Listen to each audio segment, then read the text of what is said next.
বলে, কিন্তু আমরা নামটা বলতে পারবো না। তো তার ঘটনাটা তিনি রেকর্ড করে নিয়ে আসছেন, সেটা আমরা কিছুক্ষণের মধ্যে আপনাদের শোনাবো। আপাতত আমরা যাই আলিফের ঘটনায়। আসসালামু আলাইকুম লিসেনার্স, থ্যাংক ইউ রাসেল ভাই আবারও আমাকে সুযোগ করে দেওয়ার জন্য ভূত এফএম এর ঘটনা শেয়ার করবার জন্য। আরিফ, একটা কথা আমি বলতে চাই, সেটা হচ্ছে যে কয়েকদিন ধরে আমি এরকম শুনছিলাম যে সবাই হসপিটালের ঘটনা শুনতেছে, এবং কি মানে না আমি জানি না আসলে হঠাৎ করে আমার কাছে আজকে একদম একটা হসপিটালের ঘটনা এসে গেছে। হ্যাঁ হ্যাঁ, সেটাই আমার কাছে খুব ভালো লেগেছে যেন, মানে অনেকদিন ধরেই বলছিল কিন্তু আমরা হসপিটালের ঘটনা পাচ্ছিলাম না। বাট আজকে যখন আমি তো জানতাম না যেটা হসপিটালের ঘটনা, আমি আপনাকে ডেকেছি এবং আপনি যখন এসে যখন ঘটনা বলছেন তখন আমি ফার্স্ট জানতে পারলাম যে ও মাই গড, এটা হসপিটালের ঘটনা। ওকে, তো হসপিটালের ঘটনা শুধু না, আরো তো অন্য ঘটনা আছে, সেগুলো আমরা শুনবো। আমরা হসপিটালটা দিয়ে শুরু করি, যেহেতু ডিমান্ড অনেক বেশি। ঠিক আছে ওকে, আমি যে ঘটনাটি আজকে শেয়ার করব প্রথমে, সেটি আমাদের বাংলাদেশের একজন খুব ভালো প্রফেসরের ঘটনা রাসেল ভাই। আচ্ছা, তো আসলে বলতে গেলে তিনি একজন অর্থোপেডিক সার্জন। তো সে 1981 সালে একটি স্বনামধন্য মেডিকেল কলেজ থেকে এমবিবিএস কমপ্লিট করে ইন্টার্নশিপ শেষ করে আপনার বাংলাদেশের বাইরে যায়। তো বাংলাদেশের বাইরে যাওয়ার আগে এমএস করে যায় তিনি সার্জারির উপরে। পরে সে বাংলাদেশের বাইরে যে আরো ডিগ্রিজ নিয়ে এসে বাংলাদেশে 1990 থেকে প্র্যাকটিস করা শুরু করে। তো একজন লোক তো তার সমস্ত অর্থ সম্পত্তি দিয়ে একটি হসপিটাল করে দেয়। এটিও বাংলাদেশের কোন একটি জায়গায়, আমি রাসেল ভাই জায়গাটির নাম প্রকাশ করতে পারছি না। ওকে, নো প্রবলেম। তো যে জায়গায় তার হসপিটালটা, সেখান থেকে তার বাসার দূরত্ব 8 থেকে 10 কিলো। তো সপরিবারে তাকে থাকতে হতো। তার 3 ছেলে ছিল আর কি। আচ্ছা, তো সপরিবারে তাকে সেই জায়গায় হসপিটালের কাছেই থাকতে হতো। তো বলে না রাসেল ভাই, এটা অনেক আগের কথা, এটা পেশেন্ট প্রেমিক বলে। পেশেন্ট বা ডেডিকেটেড। পেশেন্ট ফোন দিলে ওই ফোন আর ইগনোর করা যেত না, সেটা রাত 1টা হোক, 2টা হোক, 3টা হোক। তো যখনই ফোন আসতো তখনই সে ধরে যেত। কল একটা মানে, আর রাসেলের আরেকটা কলের ক্ষেত্রে বলি, ওই 1990 সালের ঘটনা। তো ফোন অতটা ছিল না, মানে মোবাইল তো বাদ, টেলিফোনই ছিল না। টেলিফোন আর কয়টা ছিল?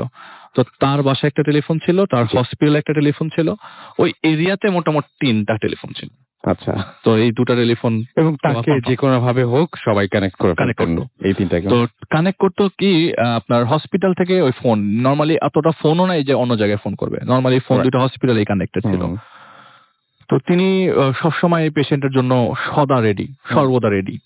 ফোন আসলেই সে রাত্রে 1টা, তবে বাসার সবাই একটু ফেড আপ ছিল তার প্রতি, যে এরকম করে চলে যাওয়াটা তো কোনো ঠিক না। তো ঘটনার দিন যাই রাসেল ভাই, ঘুরিয়ে পেঁচিয়ে না, ঘটনার দিন চলে যাই। ঘটনার দিন রাত 1টা রাসেল ভাই ঘুম ভাঙে। এর আগে প্রায় সপ্তাহখানেক হয় কোনো ধরনের ফোন তার কাছে আসে নাই রাত্রেবেলা। তো গভীর রাতের ফোন হঠাৎ করে এসছে রাত 1টা, এবং সে 100% শিওর ফোনটা হসপিটাল থেকে এসছে। আচ্ছা, তো রাত্রে 1টা ফোনটা সে রিসিভ করে, এবং রিসিভ করে অপর প্রান্ত থেকে ভাষাটা এরকম, মানে খুব ফিসফিস, স্যার একটা ইমার্জেন্সি পেশেন্ট আসতে হবে, খুব কর্কশ গলায়, খুব মোটা গলায়।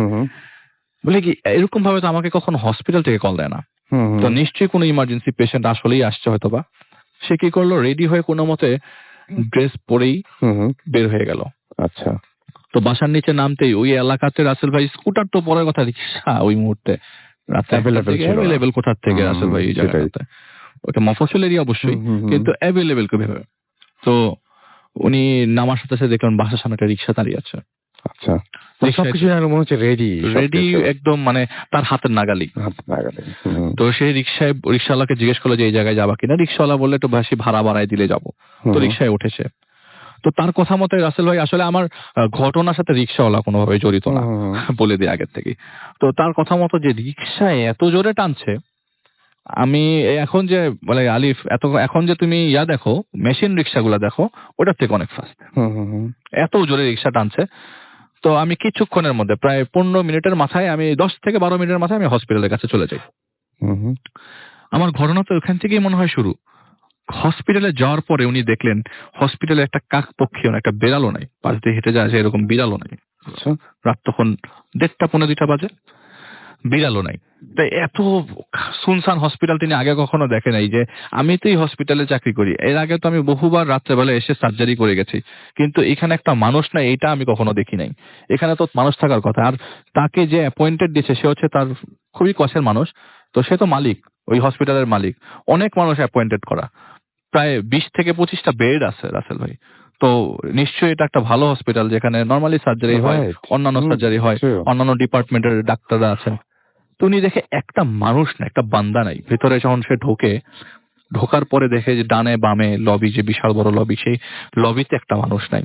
সে দৌড়ে 3 তলায় যায়, 3 তলায় ওটিতে ওঠার পর দেখে যে কেউ নাই। ওটিতে উকি দিল রাসেল ভাই, কাউকে পেল না।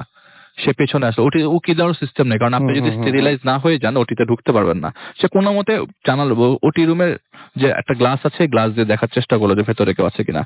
সে বের হয়ে গেল, কাউকে তো পাচ্ছে না, দোতলা 3 তলা কাউকে। সে উপরে আর চেক করেন নাই, সে নিচে ইমার্জেন্সিতে চলে যায়।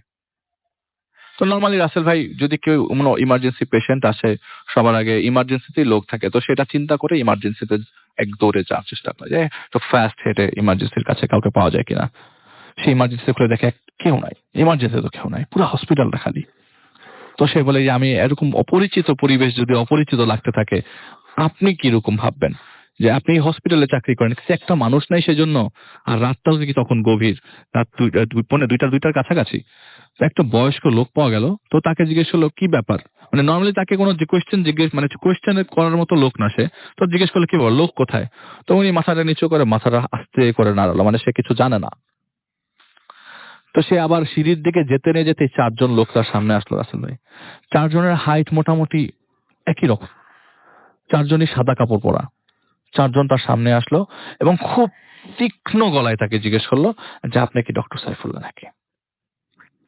উনি বলল যে হ্যাঁ, আমি ডক্টর সাইফুল্লাহ। বলে যে একটা রোগী আসছে আপনার কাছে, রোগীটাকে বাঁচাতে পারবেন? বাঁচবে না, আগে থেকে বলে দিই রোগীটা বাঁচবে না। তো দেখেন কি অবস্থা, রোগীটার অবস্থা ভালো না। তো 4 জন লোক বললো। তো উনি বললো যে 4 জনের মধ্যে যে লোকটা কথা বলছে, সেই লোকটার গঠন যে কেউ দেখলে বলবে যে লোকটার 120 বছর ছাড়াই গেছে। আচ্ছা। কিন্তু বয়স 120 বছর ছাড়িয়ে গেছে, কিন্তু লোকটার ভয়েস, লোকটার মুভমেন্ট, লোকটার বয়স বলে না। মানে আচ্ছা, মনে হয় যে অনেক 18 থেকে 20 চমৎকার। বছরের একটা লোক, তাগড়া একটা লোক হেঁটে যাচ্ছে তার সাথে। তিনি কি করলেন, ভয় মানে মনে মনে ভয় পেয়েছে, প্রকাশ না করে পাশ কাটিয়ে সামনে চলে গেলেন।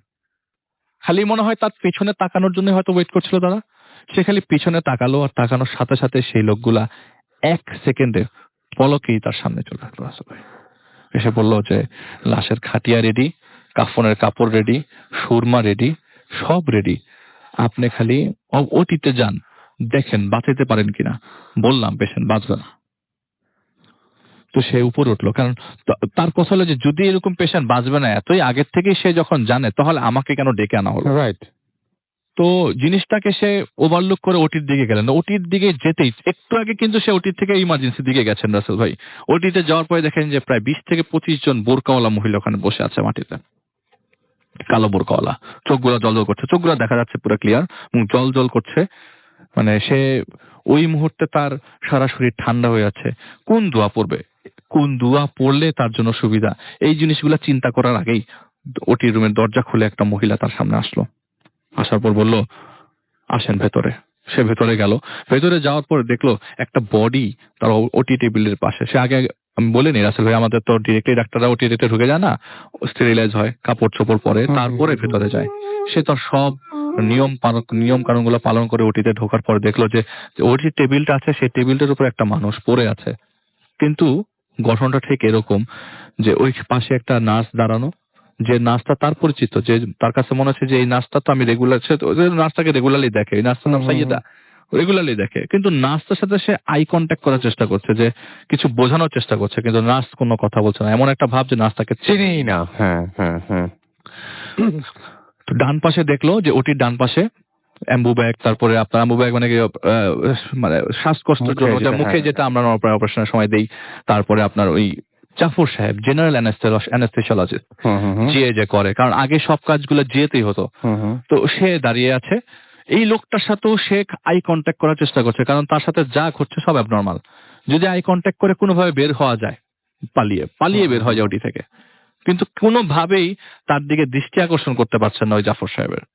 ওই 2জনকেই সে চেনে ওটিতে, আর কাউকেই কিন্তু চেনে না। পেশেন্ট তো রাসেল ভাই কি বলবো, পেশেন্টের গঠন এখন বলি যে ওটি যে অপারেশন যে টেবিলটা যেখানে বসে অপারেশন করা, যেখানে পেশেন্টকে রেখে অপারেশন করা হয়, পুরা শরীরটা জুড়ে অপারেশন টেবিলটা পেশেন্টের জুড়ে আছে। আর যে পেশেন্টের যে মাথাটা, সেই মাথাটা নিয়ে দাঁড়িয়ে আছে সেই সাইড নার্স, সে দাঁড়িয়ে আছে। পেশেন্টের মাথা থেকে চোখগুলা টপ, মানে নর্মাল অবস্থায় টপ টপ মানে চোখগুলা নড়ছে বোঝা যাচ্ছে, আর পাগুলা সব আলাদা আলাদা, পাগুলা সব আলাদা পড়ে আছে। তো এই অবস্থায় আপনি কি করবেন রাসেল ভাই? আপনি একজন সার্জন হলে আপনি কি কিছু ডিসাইড করতে পারবেন? না আমার Never, রিপোর্ট আছে, হ্যাঁ, না আমার পেশেন্ট বেডে ছিল, না ইমার্জেন্সি অবস্থা থেকে নিচের থেকে কোনো রিপোর্ট এসছে, না পেশেন্টের কোনো আলাদা কোত্থেকে? করে আমার তো মাথায় কাজ আমি করবে না আসলে। কি অপারেশন করবো এই একদম, পেশেন্টের। একদম সেটাই। সে দুইজনকে অনেকবার আঙ্গুল দিয়ে গুতা দেয়, কথা বলার মানে একটা মূর্তি তার মাথা ধরে আছে। সে অনেকবার চেষ্টা করে তার সাথে কথা বলার জন্য, কিন্তু কেউ তার সাথে কোনো কথা বলে না। সে ওখানে কি করবে? কিচ্ছু করার নাই। হঠাৎ করে এরকম 10-15 মিনিট তার শরীর থেকে ঘাম ঝরছে।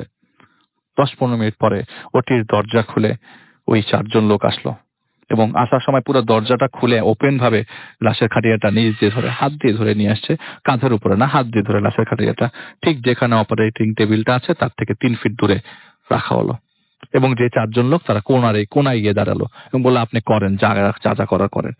সে ভাবলো যে যাক কিছুটা হলো চেষ্টা করি, যেহেতু ওনারা আমাকে এরকম ভাবে ফোর্স করছে আর আমার কিছু করার নাই, যদি আমি কিছু না করি আমাকে ক্ষতিও করতে পারে, কারণ আমার সাথে যা হচ্ছে সব অ্যাবনর্মাল, কিচ্ছু নর্মাল না। আমি স্বপ্নেও নাই, কিন্তু আমি জীবিতও নাই, আমার কাছে যেটা মনে হচ্ছে। যে জীবিত মানুষজন হয়তো এগুলি কেউ প্রত্যক্ষ করেন না। সে কি করলো? পাটা উঠালো, পাটা স্টিচ করার চেষ্টা করলো, ডান পা উঠানো স্টিচ করার চেষ্টা করলো, বাম পা উঠানো স্টিচ করার চেষ্টা করলো। আর এদিক থেকে মাথার থেকে ওই মাথার মধ্যে যে তাকালি দেখা যায় যে চোখটা টুকটুক করে নড়ছে। দেখলো যে তার যে অ্যাসিস্ট্যান্টের পাশে যে জাফর সাহেব, সে কি করলো? ল্যাম্বু ব্যাগ নিয়ে এসে সে মুখের মাস্কটা মুখের মধ্যে দিয়ে দিল, আউট অফ নোওয়্যার, কোনো রিজন ছাড়া। গলা তো রাসেল ভাই বডি থেকে আলাদা, ওই মুখের মধ্যে মাস্ক দিলে কি হবে? সেটাই তো। সব ওলট পালট রাসেল ভাই। কিছুক্ষণ পর এই যে আমি কোনো রকমে পাটা স্টিচ করলাম, কিছুক্ষণ পর একটা সাউন্ড আসলো, এরকম কুক একটা সাউন্ড টাইপের, যে শরীর থেকে মনে হয় কিছু একটা বেরিয়ে গেল, মানে দমটা এখনই ছেড়ে দিল। আমার যতক্ষণ আমি আপনাকে ঘটনা বললাম রাসেল ভাই, ততক্ষণ ওই ডেড বডিটার চেস্ট এক্সপ্যানশন হচ্ছে, চেস্টটা বোঝা যাচ্ছিল যে সে শ্বাস নিচ্ছে, বন্ধ করছে। মাথা কিন্তু শরীর থেকে আলাদা রাসেল ভাই, আমি আবারও বলি। পরে লাস্ট মোমেন্টে বোঝা যাচ্ছিল যে আপনার বডিটার ভেতরে কোনো ধরনের মানে নড়ছে না এখন আর, মানে মনে হচ্ছে যে আসলে এখন দমটা চলে গেল। তখন ওই লোকগুলো বলে কি দম গেছে? তো উনি আর কিছু বলার আগেই বলে যে সরেন এখান থেকে। তো তাকে সরিয়ে দিল। সোর্স কোথা থেকে রাসেল ভাই জানি না, খাটিটা পাশে নিয়ে আসার পরে ওই জায়গায় সবাই তাকে গোসল করানো স্টার্ট করলো। আচ্ছা, তারা নিজেরাই মাথাটা স্টিচ করলো। এবং সোর্স কোথা থেকে আমি তো প্রত্যক্ষ করি, আমি হয়তো বা মরেই যেতাম রাসেল ভাইটা দেখলে। স্বাভাবিক। উনি কিভাবে বেঁচে আছেন আমাকে কিভাবে শেয়ার করলো সেটাই। উনি বলছে যে আমি দেখলাম মাথাটা স্টিচ করার পরে মাথাটা আমারই নার্স ধরে আছে এবং পুরো বডিটা গোসল করানো হলো, যার সাথে উনি রেগুলার কাজ করেন, ওরা ধরে আছে। রাইট। এবং ওই 4 জন, কারণ মাথাটা তো রাসেল ভাই জায়গা নাই ওইখানে মাথাটা রাখার, মাথাটা নাহলে ঝুলে থাকবে। মাথাটা ধরে আছে এবং পুরো বডিটা গোসল করানো হলো। গোসল করানোর পরে রাসেল ভাই ওই গোসল করানোর সময় যে সূরা, এই দোয়া গুলা পড়ছিল সেগুলো সব তার কানে আসছে, কিন্তু কি পড়ছে সেটা বোঝা যাচ্ছে না। যখন পুরো বডিটা গোসল করানো শেষ হলো, এত সুগন্ধ রাসেল ভাই বডি থেকে আসতে থাকলো। পরে বডিটা শুকিয়ে আপনার কপালে আল্লাহু, বুকের মধ্যে চেস্টে লেখা হলো, কিছু জিনিস লেখা হলো, সে বলে কিছু জিনিস লেখা হয়েছে। পরে কাফনের কাপড় দিয়ে সুন্দর করে মোড়ানো হলো, এবং মোড়ানোর পর মনে হলো লাশটার হাইট কমপক্ষে 8 ফিট। আচ্ছা। এবং পুরো লাশের খাটিয়াটা এতই বড় রাসেল ভাই, সাধারণ মানুষের লাশের খাটিয়া খুব ছোট হয়, এত বড় না।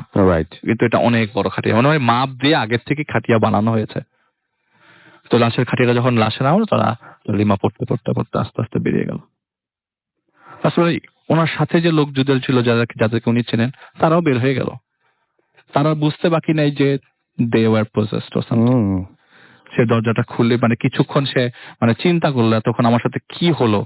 আসলে চিন্তা করারও কোনো উপায় নেই। দরজাটা খুলে দৌড়ে দেখতে গেল যে তারা কোথায়, কিন্তু আশেপাশে কোনো চিহ্ন দেখা গেল না, কাউকে দেখা গেল না। ওই 2 জন লোক, যে মহিলাটা নার্সটা আর যে জিএর লোকটা, সে বসে পড়ে আছে। অনেকক্ষণ তাদেরকে ধাক্কায় উঠানোর পরে তারা বলল যে আমাদেরকে 2 জন লোক খুব জোর করে 1 গ্লাস পানি খাওয়ায়, এরপর থেকে আমাদের আর কিছু মনে নাই। বলে এতক্ষণ কি হয়েছে না হয়েছে তোমাদের কিচ্ছু মনে নাই? বলে আমরা জানি না কি হয়েছে, আমরা এখানে পড়ে আছি, এখানে আমাদের ঘুম ভাঙছে। এরপরে রাসেল ভাই তার কিছু আপনি কিছু বলতেন রাসেল ভাই, আপনি কোনো আসলে আমার কাছে আসলে কোনো সলিউশন নাই আসলে। আমি পুরো জিনিসটাই আমার কাছে সেও অদ্ভুত আজ লেগেছে। পর্যন্ত এটা সলিউশন খোঁজে নাই। একটা জিনিস হতে পারে যে উনি পুরো জিনিসটা যেটা উনিও ভেবেছিলেন যে উনি হয়তো ঘুমের মধ্যে দেখছেন, জি জি। বাট উনি তো বাসা থেকে এসেছেন, আবার বাসাতেই ফিরে গেছেন। মানে আমি যদি ঘুমে জানতাম, নরমালি আমি খুব বাজে স্বপ্ন দেখি, নরমালি আমি বসে বলছে যে খুব খারাপ স্বপ্ন দেখি, ছাদ থেকে পড়ে গেছি। আসলে ওনার বাসা থেকে যে রিক্সাওয়ালা যিনি নিয়ে গেছেন তখন থেকে কিন্তু ঝামেলা শুরু হয়েছে। তখন থেকে রিক্সা থেকে মানে রিক্সাওয়ালা আসলে তো আমার কাছে মনে হয় এক্স্যাক্টলি মানে ওনাদেরই একজন। রিক্সাওয়ালা আসলে কোনো সাধারণ বলে লোক যে ছিল না এরকম হয়তো। ভাবে একটা রিক্সা চালানোর কথাও না। আর একদম। আমি যখন স্বপ্ন দেখি আমার কাছে মনে হয় স্বপ্নতে খুব খারাপ জিনিস হওয়ার সাথে সাথে আমি বেডে, কিন্তু আমার সাথে সব খারাপই হচ্ছে, ভালো কিছুই হচ্ছে না। হয়তো একদম। ডাক্তার মানুষ দেখে দুইটা ভয়ের জিনিসগুলো আমি মানে হয়তো বা সহ্য করতে পেরেছি, কিন্তু সাধারণের সহ্য করা ওইটা আমার মানে সম্ভব না। আসলে এটাই ছিল ঘটনা। থ্যাংক ইউ ভেরি মাচ আলিফ।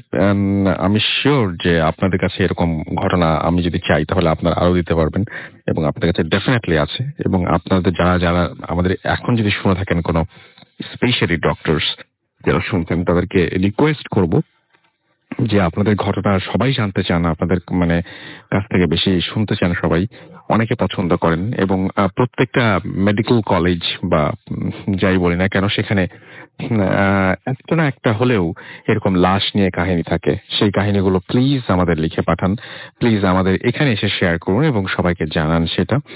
এবং আশা করছি যে আমাদের দেশে একটি ঘটনাও, এই ধরনের ভয়ের ঘটনাও অজানা থাকবে না। এবং সেই জন্য দরকার হচ্ছে আপনাদের সহযোগিতা। এবং আমাদেরকে ইমেইল করতে হলে আমাদের ইমেল অ্যাড্রেস সেটা হচ্ছে bhutfm@radio50.fm, which is BHOOTFM@RADIOFORT.FM। আপনার নাম, ঠিকানা এবং ফোন নাম্বার সহ আপনার জীবনে ঘটে যাওয়া বা আপনার জানা সেরা ঘটনা লিখে পাঠিয়ে দিন আমাদের কাছে।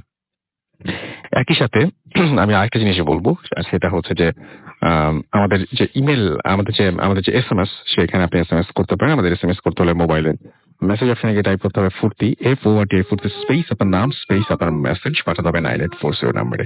রাহাত রাজশাহী থেকে লিখছেন, অনেক হরিবল লেগেছে তার কাছে স্টোরিটা।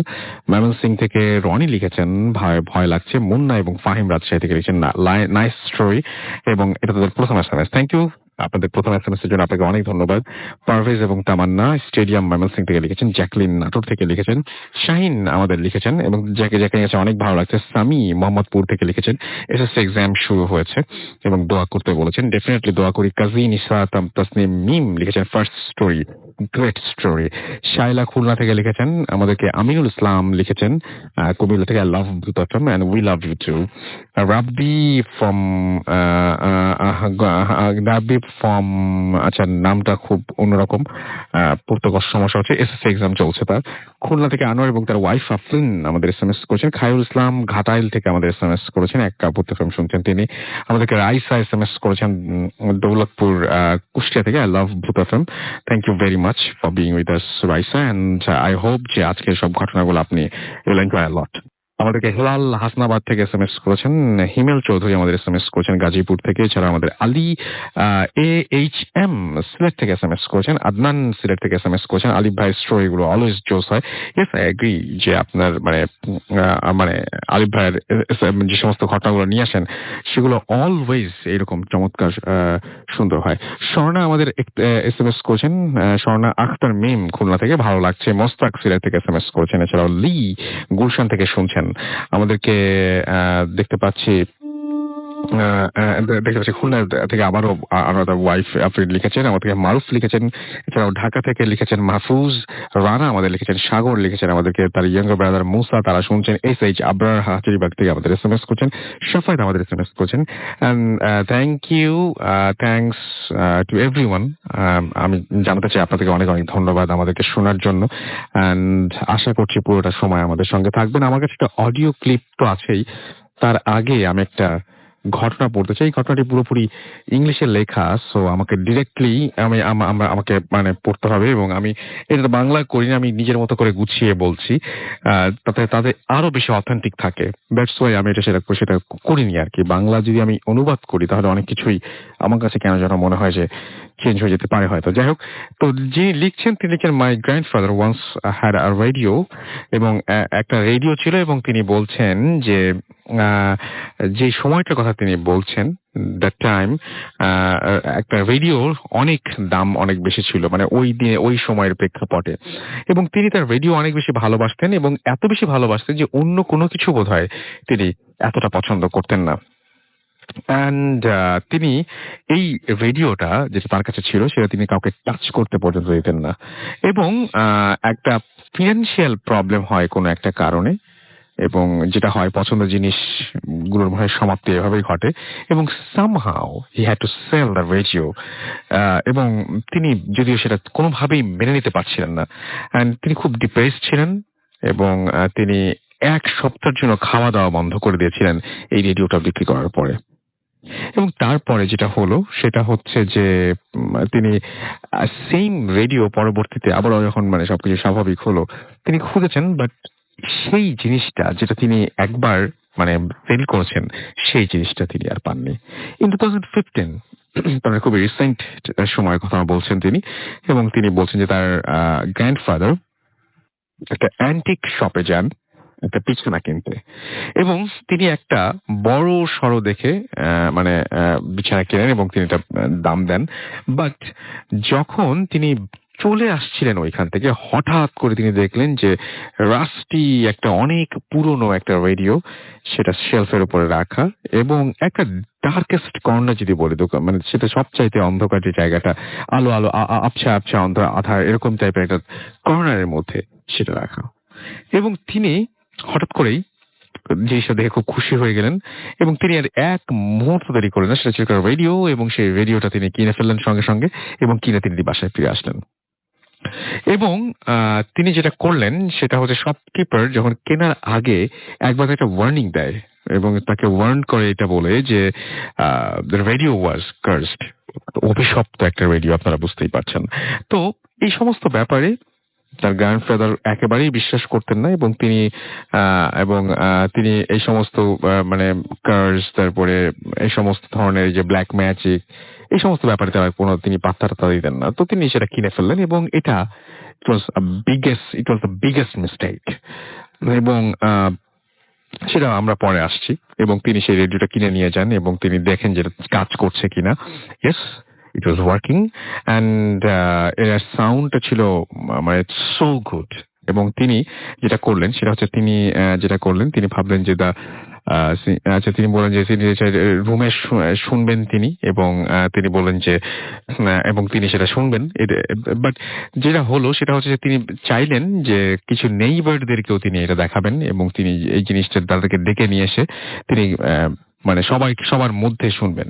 তো তিনি যেটা করলেন সেটা একটা রেয়ার অ্যান্টিক রেডিও, যেহেতু সুতরাং তার এই ধরনের একটা ইচ্ছা হলো, এবং তিনি যখন সবাইকে ডেকে নিয়ে আসলেন এবং রেডিওটা অন করতে চাইলেন, তখন কোনো সাউন্ড রেডিও থেকে আসছিল না, এন্ড হি ওয়াজ শকড। এবং মানে একটু আগেও এবং স্পিচলেস হয়ে গেলেন তিনি, যে একটু আগেও রেডিওটা বাজছিল, একটু আগেই সবকিছু ঠিকঠাক ছিল, but now it's not working. মানে কি হতে পারে, কোন ধরনের প্রবলেম হতে পারে? তো যিনি মেলটা লিখছেন তিনি লিখছেন যে আমার uncle lives with my grandfather, এবং অ্যাকচুয়ালি আমাদের my grandfather lives with my uncle and my aunt and with 2 of my cousins. তো যেটা হলো সেটা হলো, যখন তিনি দেখলেন যে ভিডিওটা ওয়াজ নট ওয়ার্কিং, তখন তিনি ভাবলেন যে এটা চেক করে দেখি অ্যান্ড সবকিছু ঠিকঠাক আছে কিনা। যখন তিনি চেক করতে শুরু করলেন, he didn't find any damage. তো সবাই তাকে বললেন যে গ্র্যান্ডফাদারকে বলেন যে এটা তো একটা কাজ করো, এটা ঝামেলা মনে হচ্ছে, এটা তুমি জাস্ট যেখান থেকে কিনেছো সেখানে ফেরত দিয়ে আসো। বাট প্রবলেম যেটা হলো সেটা হচ্ছে গ্র্যান্ডফাদার কোনোভাবেই এটা ফেরত দিতে রাজি হলেন না।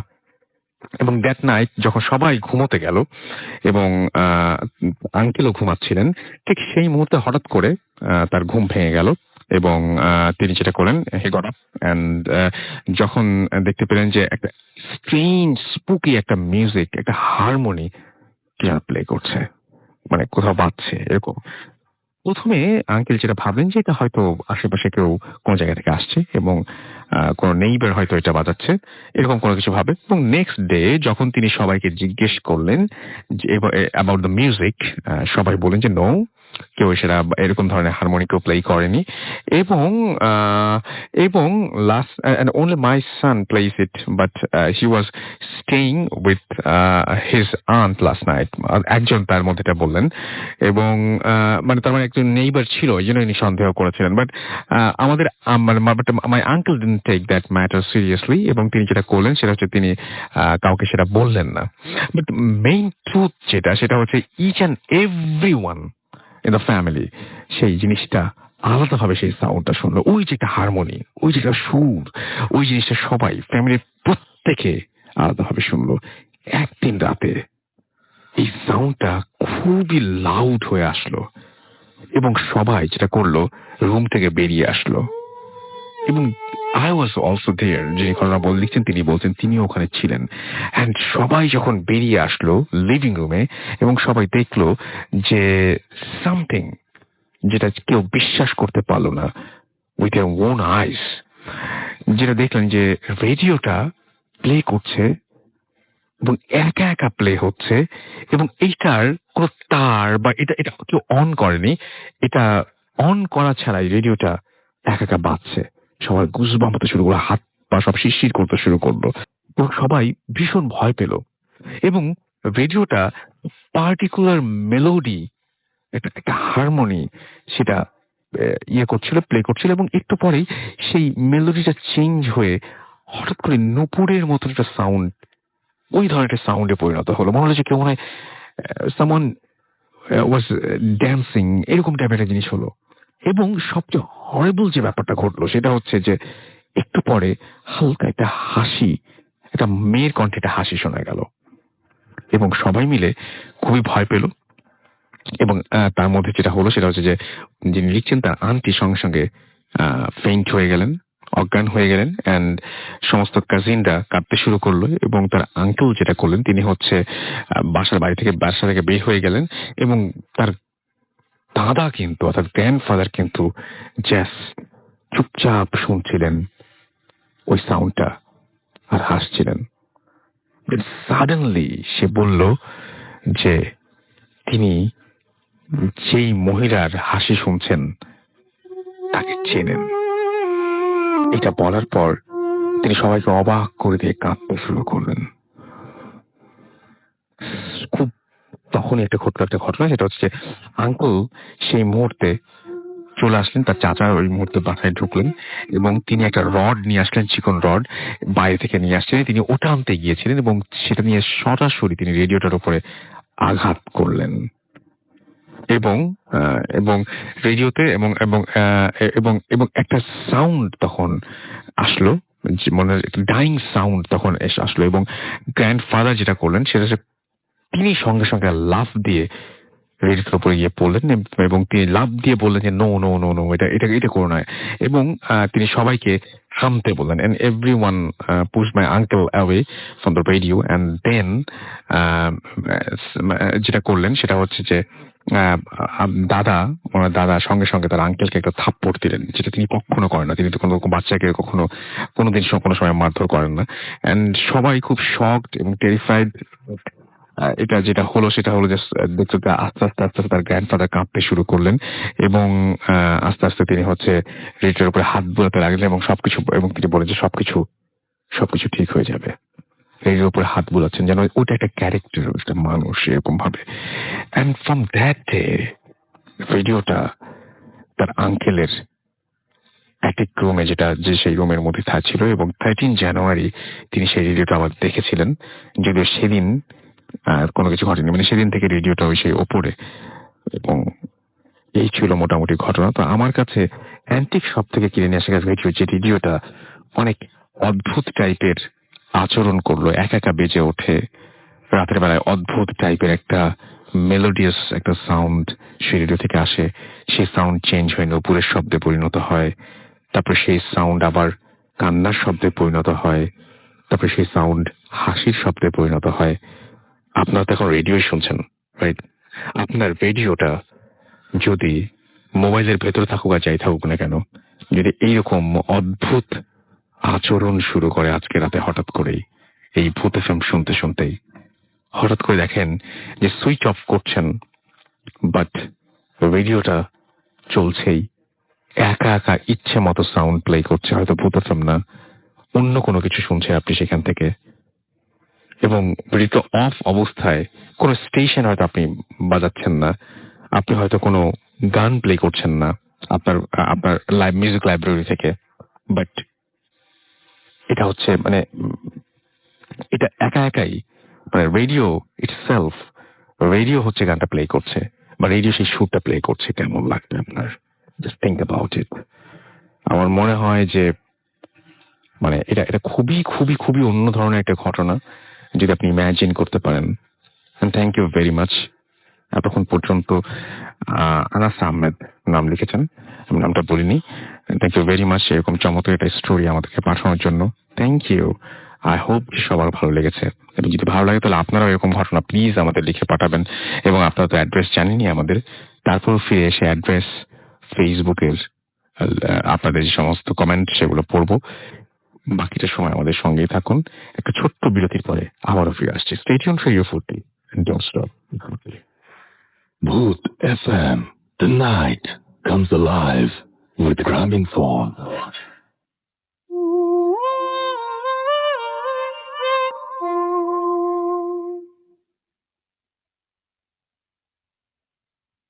Yes, the night comes alive with Grammingphone. Thank you, Grammingphone, for being with us. And আমরা একটা লং জার্নি আমরা একসাথে করছি।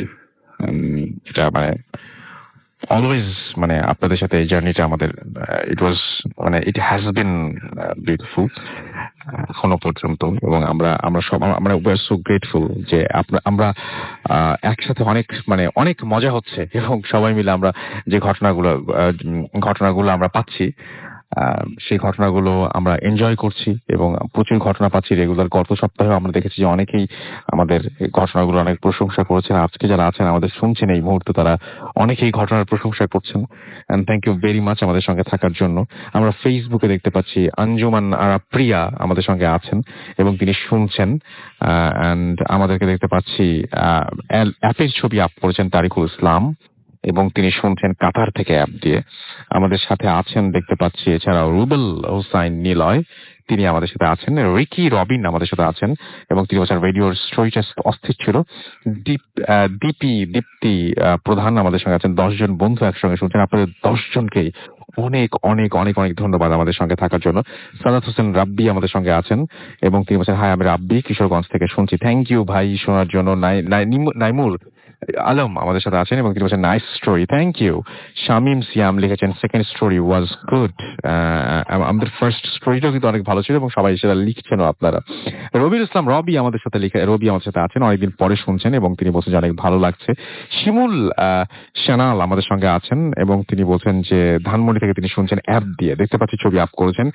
রনি সেন আমাদের সঙ্গে আছেন, খুব ঘুম পাচ্ছে তবুও জেগে আছেন তিনি। এমডি আকবর আলী আমাদের সঙ্গে আছেন, অ্যাপ দিয়ে শুনছেন। হৃদয় আহসান ফার্স্ট এবং সেকেন্ড স্টোরি অসম ছিল তাই জানিয়েছেন।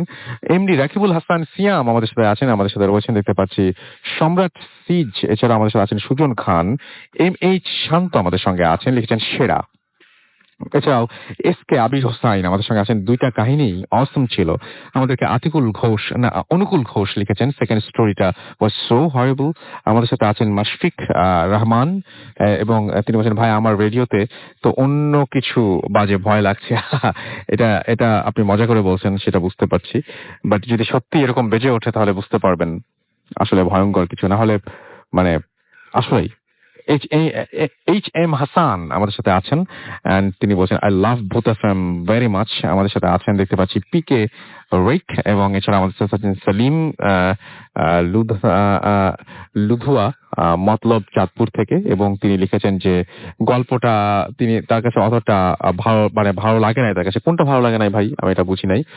আমাদের সাথে আছেন এছাড়াও দেখতে পাচ্ছি মাহাদি হাসান, এবং আমাদের সাথে আছেন দেখতে পাচ্ছি যে এমডি নাহিদ হাসান বুলবুল, তিনিও আছেন এবং তিনি এবং তার রুমমেট একসাথে শুনছেন। আমাদের সাথে রয়েছেন রনি রওশন এবং তিনিও শুনছেন মালদ্বীপ থেকে, আমাদের সাথে আছেন মালদ্বীপস থেকে। এবং তিনি বলছেন যে এইখানে তিনি আচ্ছা তিনি আমাদের ফেসবুক পেজে আছেন। তিনি বলছেন যে কিভাবে শুনবো, আসলে কিভাবে শুনবেন আমি ফেসবুক পেজে রিপ্লাই দিয়ে দিচ্ছি। আদারওয়াইজ আপনি তো শুনতে পাচ্ছেন না নিশ্চয়ই আমাকে, তো আমরা সেটা রিপ্লাই দিয়ে দিচ্ছি কিছুক্ষণের মধ্যে। থ্যাংক ইউ ভেরি মাচ যারা এত কষ্ট করে জানতে চান যে কিভাবে শুনবেন। আমরা চলে যাচ্ছি আমাদের পরবর্তী ঘটনায়। আমাদের আরো একজন অতিথি আছেন এই মুহূর্তে, সেই নতুন অতিথির কাছে আপনার নামটা একটু প্লিজ বলবেন, তারপর আপনার ঘটনায় যাব। হ্যালো রাসেল ভাই, আমি অভিজিৎ কানু ফ্রম শ্যামলী। ওকে অভিজিৎ, আমরা শুনি আপনার ঘটনা। Thank you so much. ঢাকার সুবাদে আর কি, মানে পড়ালেখার সুবাদে আমি ঢাকায় থাকি আর কি। জি। তো ঢাকায় থাকা অবস্থায় ফ্রেন্ডদের সাথে থাকা হয় আমার। তো আমি একটা ফ্ল্যাট ভাড়া নিয়ে শ্যামলীর দিকে থাকা হয়েছে আর কি, ফ্ল্যাট ভাড়া নেওয়া হয়েছে আর কি। তা এখন যেটা হলো যে ওইখানে থাকা ভালোভাবেই আছি আমরা, খুব ভালোভাবে থাকা হলো, মানে কন্টিনিউ ভালোভাবে থাকতেছি আমরা। তা এখন তেমন কোনো সমস্যা হচ্ছিল না ওই তখন আর কি। তা একটা সময় হলো যে আমার একটা ফ্রেন্ডের বার্থডে আর কি, 10 অক্টোবর ছিল 2014 সালের। তা আমি সেটা মোহাম্মদপুর, রাজীব আর কি তার নাম। রাজীবের বার্থডে ছিল, তো আমি তার বার্থডেতে যাবো না বলতেছিলাম। তারপর ফ্রেন্ড যেহেতু আমার যেতে হয়, বলতেছিল যে না না আসলে হবে না, এমন একটা অবস্থা। তা আমি তার বার্থডেতে যাই মোহাম্মদপুর। তা মোহাম্মদপুর যাওয়ার পরে আমি তার বার্থডেটা সেলিব্রেট করা হয়। তো অ্যাকচুয়ালি আস্তে আস্তে বিষয়টা এমন হলো যে দেরি হয়ে গেল আর কি। আচ্ছা। তো অনেক রাত হয়ে গেল, অনেক রাত হয়ে যাওয়ার পরে এখন যাই হোক আমি নর্মালি আসতেছি, তো রিক্সা দিয়ে আমি শ্যামলী আসলাম। আসার পরে আমার নিজের বাসায় ঢুকলাম আর কি, বাসায় যাচ্ছি আর কি। তা এমন সময় তো তখন প্রায় রাত 1-1:30টার মতন হয়ে গেছে আর কি, বাজে এরকম বাজে আর কি। তো বাসায় যখন যাচ্ছি তখন সিঁড়িতে যখন আমি উঠছি, তো সিঁড়িতে সাধারণত আর কি আমাদের সব জায়গায় লাইট টাইট থাকে, কিন্তু আমাদের যে ফ্ল্যাটটা আমরা ভাড়া থাকতাম সেটা 2 তলা পর্যন্ত লাইট ছিল না। আচ্ছা। কোন একটা কারণে ছিল না। তো মালিককে এটা বারবারই বলা হতো যে লাইট কেন নেই। তো মালিক লাইট ব্যবস্থা করে দিত, কিন্তু ফিউজ হয়ে যেত আর কি, এমন একটা অবস্থা। তো যাই হোক, এখন আমি নিজে মোবাইল লাইটটা জ্বালিয়ে আমি সিঁড়ি দিয়ে উপরে উঠি আর কি। তো ওঠার সময় আমার কাছে কেমন যেন একটা মনে হলো যে কেউ একজন আছে, এমন একটা মনে হলো আমার কাছে যে কেউ একজন আছে। তা আমি কেউ একজন আছে মনে হয়, যদি রাস্তায় মনে হয় না যে আপনার পিছনে কেউ যদি ফলো করে আর কি, হ্যাঁ, তাহলে তো মনে হবে যে না কেউ একজন ফলো, যদি আসলে আপনি কি বুঝতে পারতেছেন, কেউ যদি ফলো করে আর কি, তাহলে মনে হবে যে না কেউ আপনি একটা জিনিস টের পাবেন, মানে আপনি যদি নাও দেখেন আপনি বুঝতে পারবেন যে মানে ফিল করতে পারবেন যে কেউ একজন আপনাকে ফলো করছে, রাইট? তা আমি পিছনে ফিরে চাই আর কি। তো পিছনে ফিরে যাওয়ার পরে আমি দেখি যে না তেমন কিছু না। যাই হোক আমি আমার চারতলায় যেখানে থাকি আর কি, তো সেখানে আমি সিঁড়ি বেয়ে উপরে উঠে চলে যাই। তো যাওয়ার পরে যাই হোক আমি রুম টুম খুলে আমি আমার রুমে যাই ঘুমিয়ে পড়ি, ফ্রেশ হয়ে ঘুমিয়ে পড়ি। তা আমি সাধারণত গরম হোক শীত হোক ফ্যান ট্যান চালিয়ে ঘুমাই আর কি সবসময়। তো ফ্যান ট্যান চালিয়ে আমি ঘুমিয়ে পড়লাম। তো ঘুমিয়ে পড়ার পরে এখন সব ঠিকঠাক আছে, খুব ভালো হয়ে যাচ্ছে দিনকাল, তেমন কোনো সমস্যাও নেই। এনিওয়ে সব ওকে ফাইন। তা এখন যেটা মেইন সব প্রবলেমটা শুরু হলো এর পরে থেকে আর কি। তা আমার এই সেই একটা কারণে, একটা অফিসিয়াল একটা কারণে, তা আমি ঢাকার বাইরে যাই আর কি। তা ঢাকার বাইরে গেলে কয়েকদিন পর আমার কয়েকদিন লেট হয়ে যায় আস্তে আস্তে। তা আসার যেদিন আমি আসবো আর কি, ব্যাক করবো ঢাকার দিকে। তা ঢাকায় ব্যাক করার সময় আমার সেই একই সিচুয়েশন আমি একটা ফিল করলাম আর কি। ওই সময় ফিল করলাম যে আমার সেম ওরকমই হচ্ছিল যে কেউ একজন আছে, কেউ একজন আমাকে ফলো করতেছে, কেউ একজন এমন একটা কিছু টের পাচ্ছি যে না কেউ একজন মনে হয় আমাকে করতেছে, ফলো করতেছে। আচ্ছা। যাই হোক আমি বাসায় চলে যাই, আবার সেই সেম সিচুয়েশন, সেম অবস্থা। আমি লাইট ধরে উপরে চলে যাই, রুমে চলে যাওয়ার পর আমি সবাই ঘুমাচ্ছিল, তখন প্রায় 1:30-2টার মতন বেজে গেছিল। তো বাসায় আমি রুম টুম খুলে খাওয়া দাওয়া করে ফ্রেশ হয়ে ঘুমিয়ে পড়ি। ঘুমিয়ে পড়ার পরে এখন ফ্যান ট্যান চালিয়ে ঘুমিয়ে পড়েছি আর কি।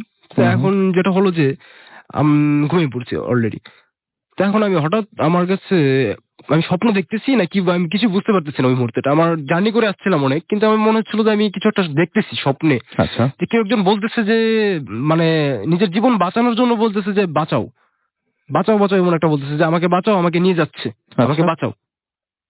আমি স্বপ্ন দেখতেছি আসলে কেমন, মানে আমার কাছে কেমন লাগতেছিল বিষয়টা, মানে কি আপনি ব্যাপার? মোটামুটি ভাবছিলেন যে এটা স্বপ্নই হবে বোধহয়। হ্যাঁ, আমার স্বপ্নই হবে আর কি। হ্যাঁ, হ্যাঁ। তাই আমার কাছে মনে হলো না স্বপ্ন হচ্ছে, এটা বাদ দিই। মানে আমার কাছে আমি তখন সিচুয়েশনটা করতে পারতেছি, হ্যান্ডেলও করতে পারতেছি না, এমন একটা অবস্থা। তো খুব মানে শরীর ঘেমে গেছে আর কি। ঘেমে গেলে এখন মানে আমার অবস্থা খুবই খারাপ হয়ে গেছিল ওই হুম, হুম, মুহূর্তটার ভিতরে। হুম, হুম। তা আমি মানে যেভাবে হোক উঠে পড়লাম। হঠাৎ করে চোখ মেললাম আরকি। চোখ মেলে দেখলাম যে আমি তো মানে রুমে নেই। হুম, হুম। আমি রুমে নেই। আমি বললাম, "কি হলো? আমি কোথায়?" মানে রাইট। আমার কাছে খুব ভৌতিক, মানে কি বলবো যে অ্যাকচুয়ালি আসলে বলাটা আগে বলা দরকার ছিল। আমি আসলে এরকম বিশ্বাস করি না। কোন সময় বিশ্বাস করি না। যে এরকম কিছু থাকতে পারে বা এরকম কিছু হতে পারে আমার সাথে।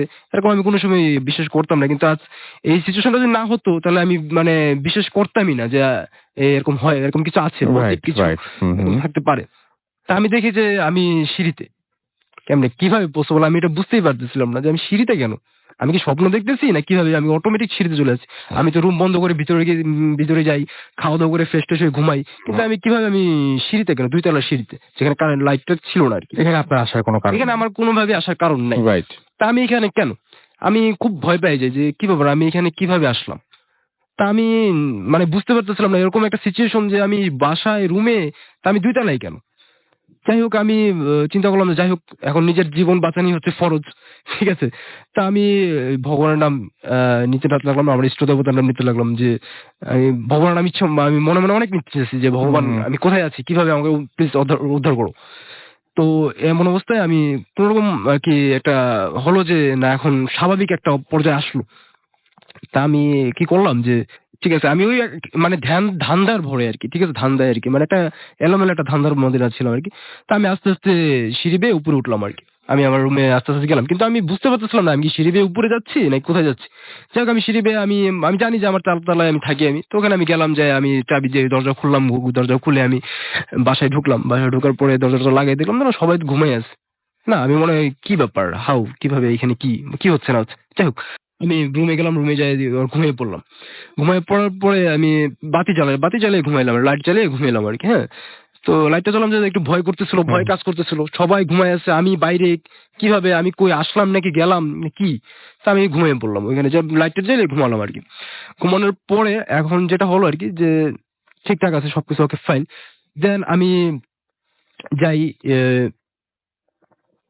অ্যা আমি যাই আমি পরের দিন সকালে আরকি, সকালে হলো যে আমার একটা ফ্রেন্ড ছিল আরকি, জুবাইর আরকি। তাকে আমি বললাম বিষয়টা যে আসলে আ এরকম আমার একটা সিচুয়েশন হলো। তো কি বলে? জুবাইর বলল যে, "না এরকম তো কি বলিস তুই? এটা তো হতে পারে না।" তা আমি আমার আর কয়েকজন ফ্রেন্ড ছিল, তাদেরকে চঞ্চল ভাই ছিল, তাকে বললাম, সজীব ভাই ছিল।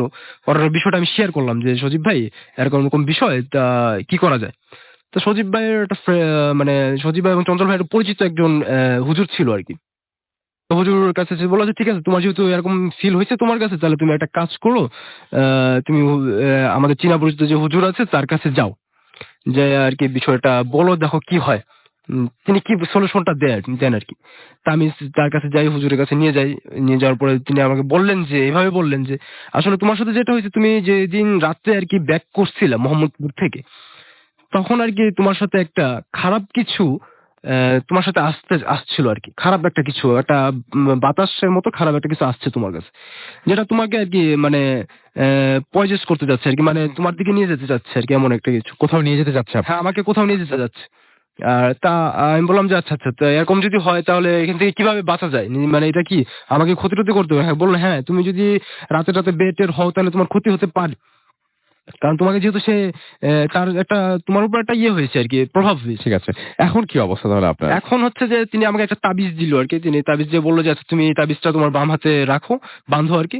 তো I hope তুমি ভালো থাকবা।" আপনার উপর আপনার কি মনে হয় যে আপনার উপর কেউ ব্লাক ম্যাজিক করেছে বা এরকম কোনো কিছু?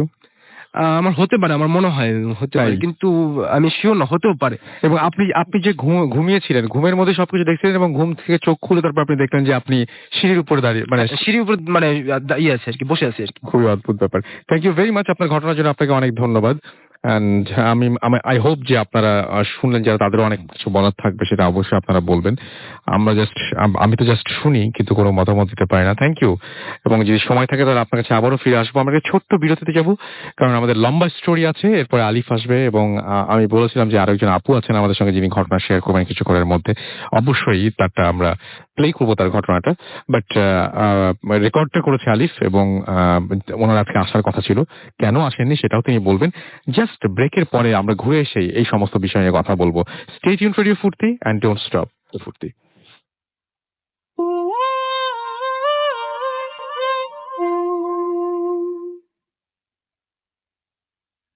Yes, the night comes alive with Grameen Phone.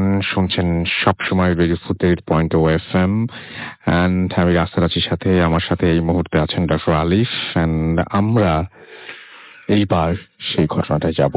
আলিফ, কার ঘটনা আপনি শোনাবেন? আপনার সঙ্গে আরো একজন আসার কথা ছিল, উনি আজকে আসেননি। আমি বলছিলাম যে আজকে আমাদের গেস্ট মাত্র 2 জন, বাকিরা আসতে পারেনি। আচ্ছা, আপনার নামটা, মানে ওনার নামটা তো আমরা বলতে পারবো না, বাট কি হয়েছিল একটু বলবেন আমাকে? আসসালামু আলাইকুম লিসেনার্স।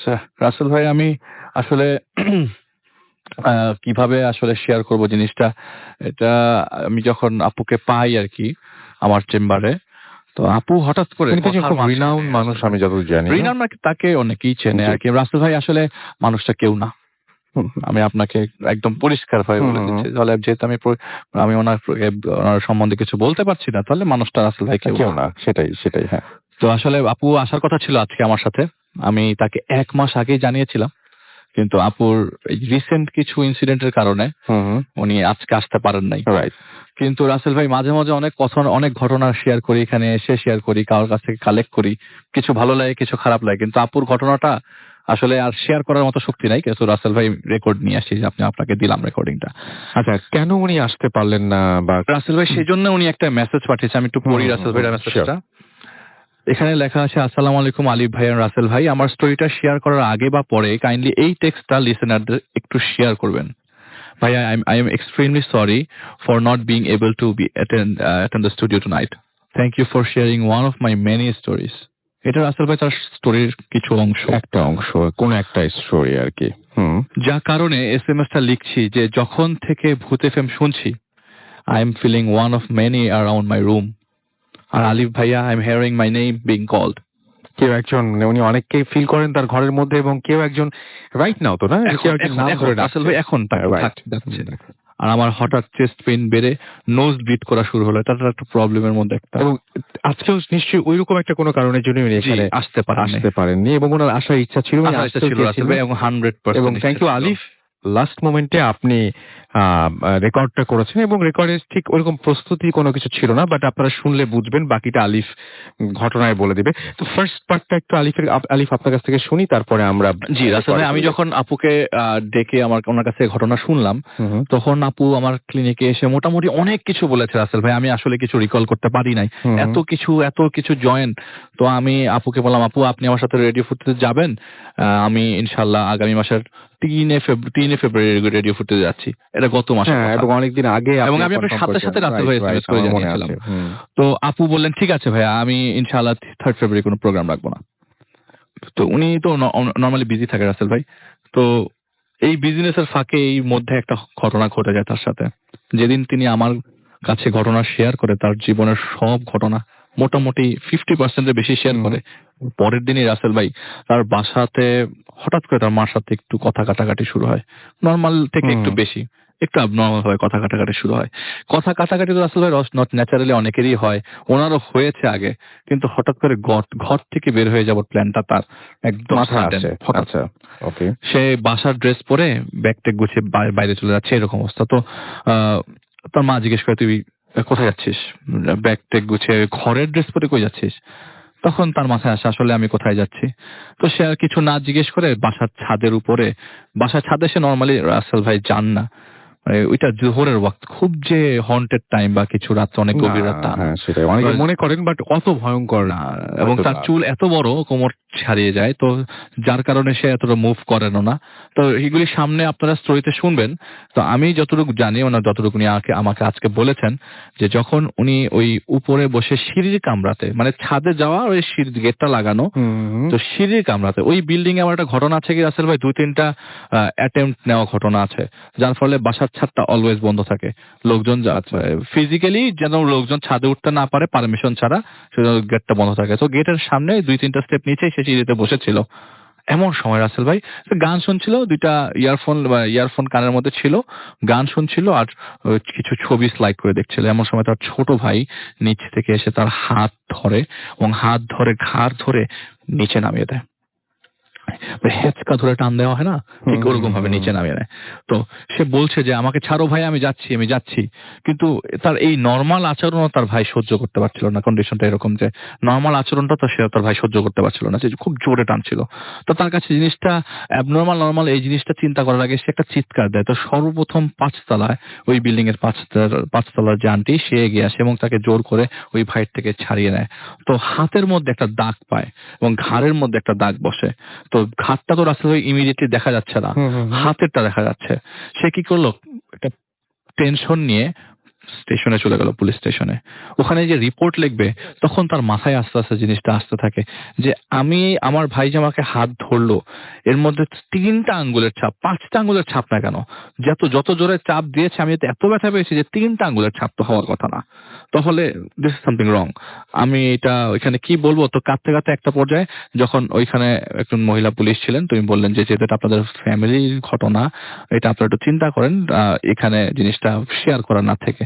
তো বলছে যে আমি কি আপনাকে নামাই দিব, তখন পুলিশের লোকজন বলতেছে যে না, আমাকে নামাতে হবে না। তো সে নিজেই রিক্সা দিয়ে বাসায় চলে আসে।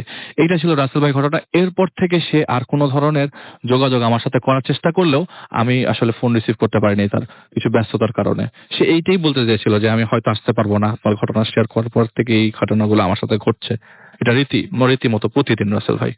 এরপর তো রাসেল ভাই রেকর্ডিংটা আছেই। তো আমরা ঘটনায় যাই, বাকিটা আবার আলিফ যদি আবার কোনো কিছু ক্লারিফাই করা লাগে তাহলে সেটা করবেন। এবং তারপর আলিফের আরো একটা ঘটনা রয়েছে, এটা একটা লম্বা স্টোরি, আপনারা শুনেন আগে। উনি যেভাবে বলার সেভাবে বলেছেন, এবং উনি ওই সময় পজেস ছিলেন। রাসেল ভাই ওই পজিশন মানে কি, তার সাথে সবসময় জিনিসটা থাকে। তো আপনাদের একটু কষ্ট করে পুরো জিনিসটা একটু বুঝে নিতে হবে। চলুন আমরা শুনি তার ঘটনাটি। এই রামাটিয়ায় থাকতাম, তখন আমার বয়স হচ্ছে 12। আচ্ছা। ওই বাসাটা ভালো ছিল নাকি না জানি না, কিন্তু বাসাটার একটু সবাই বলতো যে ওটা হসপিটাল এর আগে, আর আমি যে রুমটা থাকতাম ওটা মর্গ ছিল। আচ্ছা। তো ওই কর্নার আমার রুমের অনেক বড়, মানে পুরোনো বাসা অনেক বড় থাকে না, তো পিছনেই অনেক বড় একটা বারান্দা আর দারোয়ানদের একটা রুম ছিল। সেই দারোয়ানদের রুমে 3টা দারোয়ান সুইসাইড করেছে, এটা আমরা জানতাম না। মানে 2টা দারোয়ান আর একটা দারোয়ানের ওয়াইফ। তা আমার আপুর বিয়ে হয়ে যাওয়ার পর আমি তো একাই থাকতাম ওই ঘরে। তো তখনই আমি মানে প্রায় খেয়াল করতাম, মানে মনে হতো যে আমি এই পাশে শুয়ে থাকলে আমার এখানে কেউ ব্রিথ করছে। ওটা আপনি বুঝতে পারেন, ফ্যানের বাতাস আর ওটার বাতাস। আমার চুল তো পুরো হাঁটুর নিচ পর্যন্ত। মন করে যে আপনার ঘরের ফিলিং। ঘরটা হলো গিয়ে 2013। এটা হচ্ছে আমি বসতে চাচ্ছিলাম না, একজন দাদু ডাকি আমরা তাকে। সে একটা আমল করেছিলেন, আমি জানি না আমলটার নাম কি। এটা বোধহয় আপনার মাটির ভিতরে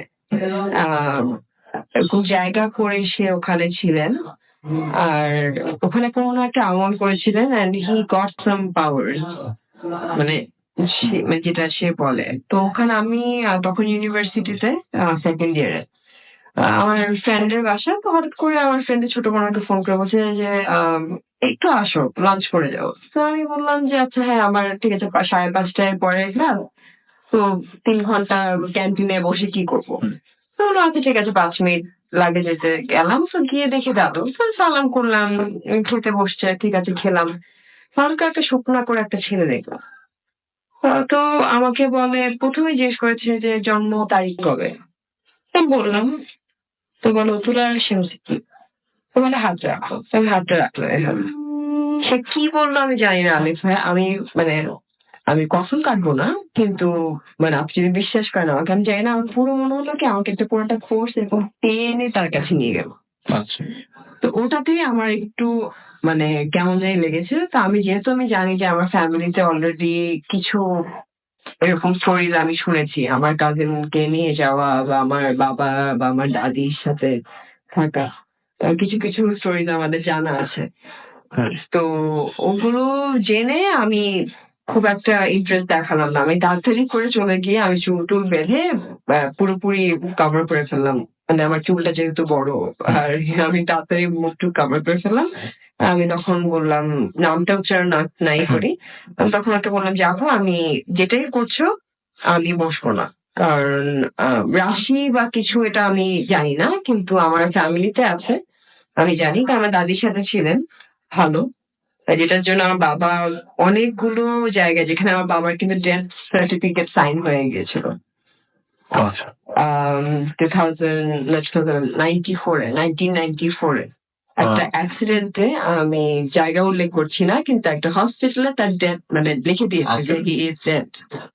পরে ওখানে যখন করা হলো, তখন দেখা গেল যে না, ব্যাপারটা তা না। হি ওয়াজ মানে he had massive internal bleeding, আচ্ছা আচ্ছা এন্ড ওই ইন্টারনাল ব্লিডিং এ তারপর তাকে স্পেশাল সেই সার্ভিস গুলো সে পান, সেভাবে করে তাকে ঢাকায় নিয়ে আসা হলো। তারপরে তার কিন্তু মাথায় 3টা বুলেটের আঘাত আছে, ডিফারেন্ট ডিফারেন্ট ইয়ারে। তো সেই হিসেবে অবশ্যই আমার দাদির দোয়া তো আছেই, হুম। আর কিছু না কিছু, কারণ বাবার এখানে আমরা একটা খামচি পেয়েছিলাম 3টা আঙ্গুলের। তো বাবাকে যখন জিজ্ঞেস করা হলো এখানে আর এখানে আপনাকে আমি যদি বাঁচাতে চাই, তখন আপনাকে ধরতে গেলে যেমন হবে টানটা ঠিক ওরকমটা, আর এখান থেকে যে হাতটা ধরতে গেলে যেমন হবে সেরকমটা না। তো অ্যাক্সিডেন্টটা হয়েছিল ওয়াশরুমে, মোংলাতে ওয়াশরুমে, একটা কারেন্ট ছিল না। তো বাবার কথা ছিল যে 94 তখন I was 3 years old. I was too young to understand. তো বাবা বলছে যে পরে যখন বাবাকে জিজ্ঞেস করি মাঝে মাঝে, বাবা বলে যে না, ওটা টায়ার এটা, বা ওখানে ওয়াশরুমের কোনো একটা কিছু অ্যাপ্লায়েন্সে। পরে আমি চিন্তা করে দেখলাম যে না, তাহলে তো অন্যভাবে কাটবে। আপনাকে বাঁচাতে গেলে আমি যদি মানে স্ক্র্যাচটা যেভাবে হবে ওরকম তো হবে না। একটা খামচি আপনাকে যদি আমি ধরতে যাই, আমার নখ যদি বড় থাকে, একটা স্ক্র্যাচ করবে না, ঠিক ওরকম স্ক্র্যাচ আপনাকে বাঁচাতে গেলে যেমন হবে। কিন্তু পাতা তো পারে নাই, সে পড়ে হ্যাঁ, গেছে কিন্তু সে পড়ে গেছে অলরেডি, তার Hospital এ নিয়ে যায়। অলরেডি তারই হয়েছিল, আর তার অলরেডি ডেথ সার্টিফিকেটও হয়ে গেছে। কিন্তু পরে যখন ওখানে Survived. হ্যাঁ অনেক করা হলো, পরে দেখা গেল যে না, পালস আছে। যে ডক্টরটা ছিল হি ওয়াজ রং, হুম। তারপর তাকে স্পেশাল পারমিশনে ঢাকায় আনা হলো, সিএমএইচ এ নিয়ে যাওয়া হলো। তো ওখান থেকে তো আমরা হালকা পাতলা আমরা সবাই জানি যে আমাদের যেরকম বাসায় অনেক উল্টাপাল্টা জিনিস হয়। মা হয়তো চাবি এখানে রেখে গেছে, কন্টিনিউয়াসলি খুঁজছি। হ্যাঁ, খুঁজতে থাকি, খুঁজতে থাকি, পাচ্ছি না। কিন্তু যেখানে খুঁজেছি 10 বার সেখানেই আছে চাবিটা।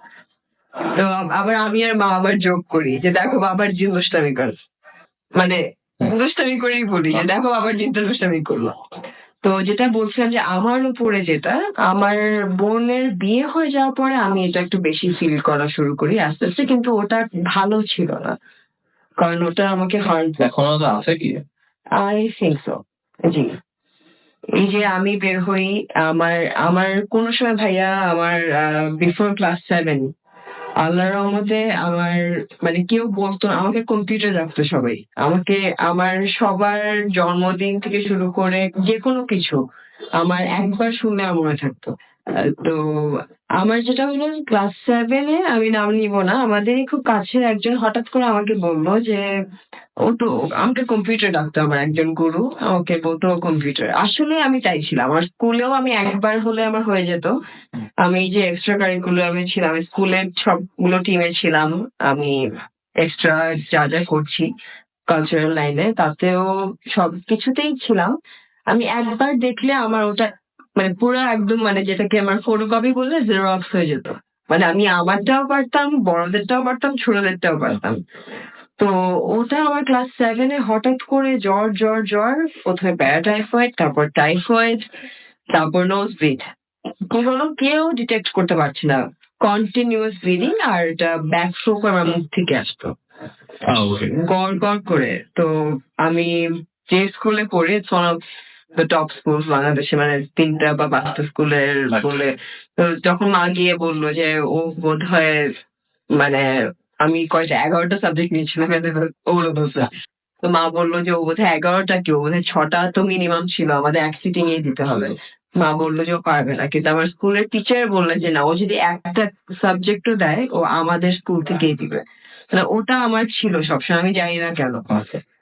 হয়তো ওই একটা হয়তো টিচারদের কোনো একটা আদর বা একটা ছোটবেলা থেকেই করেছেন। আমার তো অনলি স্টুডেন্ট যে ক্লাস 3 থেকে 12 পর্যন্ত স্ট্রেট রিসার্চশিপ পেয়েছি আমার স্কুলে। তো ওগুলো নিয়ে আমি খুব মানে ভিতরে ভিতরে ভালো লাগতো। আমার মা দেখাতো না, আমি কিন্তু আমার এই যে এই সার্কেলে আমি সব থেকে ছোট, সবার মধ্যে সিনিয়র গ্রুপে নাচতাম। তো এটা নিয়েও অনেক একটা হতো, এখনো হয়। তো মা তো এখন জানি না যে আমি এই লাইনে থাকি। আমার মা চান এখন আমি পড়াশোনা করি বা কিছু করি। আর যেটা ঘুরে ফিরে আসে যে আমার ১ম আমি ফিল করি হচ্ছে লালমাটিয়ার বাসায় যখন ১২ বছর। আমার বোনের বিয়ে হয়ে যায় তার পরপরই আম প্রেজেন্স ফিল করতাম। স্ট্রং একটা প্রেজেন্স। আমাদের স্টাডি রুম ছিল একটা। ওই স্টাডি রুমটাই হচ্ছে ওই যে দারোয়ানদের রুমটা ওইদিকে। ওখানটায় মা নামাজ পড়তেন বা আমরা মানে তখন তো শিখছি, মানে অতটা প্রপার পারি না। ভুল হতো দেখে মা বলতো যে পড়ো, আমি দেখি। তো আ ওই রুমটাতে কোনো না কোনো একটা ঝামেলা ছিল। যে রুমটা স্টাডি রুম ছিল, যেটা দারোয়ানদের রুমটা, ওই কর্নারটা একটু খারাপ ছিল। লালমাটিয়ার বাসায়। আ ওই বাসাটার থেকেই শুরু। তারপর যেটা হচ্ছে গুলশানের কথা যেটা বলছি, যখন আমি ইউনিভার্সিটি 2nd ইয়ারে আমি সাইকোলজিতেই পড়ছিলাম। আর যেহেতু এগুলো নিয়ে আমি একটু ঘাটাঘাটি হয়েছি, কারণ তখন ওই যে অ্যারাইভালস বলে একটা বের হয়েছিল। তা আমার একটু পড়ার আর রিসার্চ করার অভ্যাস একটু বেশি। তো আমি একটু পড়তে যখন দেখি কোয়েশ্চেন চলে আসে, তখন আমি আবার একটু ব্যাক অফ করি। মানে রিলিজিয়ন নিয়ে যেটা সত্যি কথা বলতে, তখন আমি রিলিজিয়নকে আমি কোয়েশ্চেন করি না। হয়তো আমি অন্য রিলিজিয়নের ব্যাপারে জানি to gain knowledge, but not for other reason. তো আমি হালকা পাতলা about kufri, about black magic and how to harm others and how to not harm others, এগুলোর ব্যাপারে যখন রিসার্চ করা স্টার্ট করলাম, তখন দেখলাম একটা পর্যায়ে গিয়ে অনেক কিছু আমার সাথে মেলে। তো মা যখন ডক্টরদের কাছে কোনো হেল্প পেলেন না, তখন কারণ আমার কর্পোরাইজেশন আমরা অলওয়েজ আগে করতে হয়েছে। কারণ আমি যখন মক এক্সাম দিই, আমার এক হাত দিয়ে আমি টিস্যু দিয়ে নাক মুছি, আর এক হাত দিয়ে দেখি। তো এটা আমি না হলে ঠিক আছে, আমার আশেপাশে আমার ফ্রেন্ডদের তো খারাপ লাগছে, বা আমার মানে যারা আমার ব্যাচমেট, হয়তো দেখছি যে আমার কন্টিনিউয়াসলি নাক থেকে ব্লাড আসতেছে আর আমি মুছতেছি আর নিতেছি।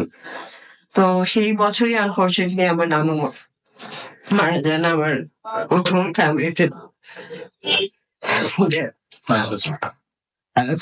তখন আমার মামাতো বোনটাও খুব অসুস্থ। তো তখন শুধু আমার লাস্ট কথাই ছিল, আমি কোচিং করে নানু বাসায় যাইতো। শুধু হাত দিয়ে বলছিল যে এত অসুখ। আর আমার নানু অনেক রিলিজিয়াস ছিলেন, অনেক নামাজি ছিলেন। সে কেন জানি আমার এই এক্সট্রা কারিকুলাম অ্যাক্টিভিটিটা সাপোর্ট করতো, আমি জানি না। সে নরমালি দেখা যায় যে মুরব্বীরা কিন্তু করেন না, বা তারা হয়তো একটা টাইমে, যেহেতু আমি কিন্তু লেফটি, আমাকে সে জোর করে রাইট হ্যান্ডে এসে। তো আমার এটা সে খুব সাপোর্ট করতো। ঈদ হলেই বা কোনো একটা হলে জিজ্ঞেস করতো কোন চ্যানেলে দেখাবে, ওগুলো সে লিখে রাখতো, সেই টাইমলি সে দেখতো।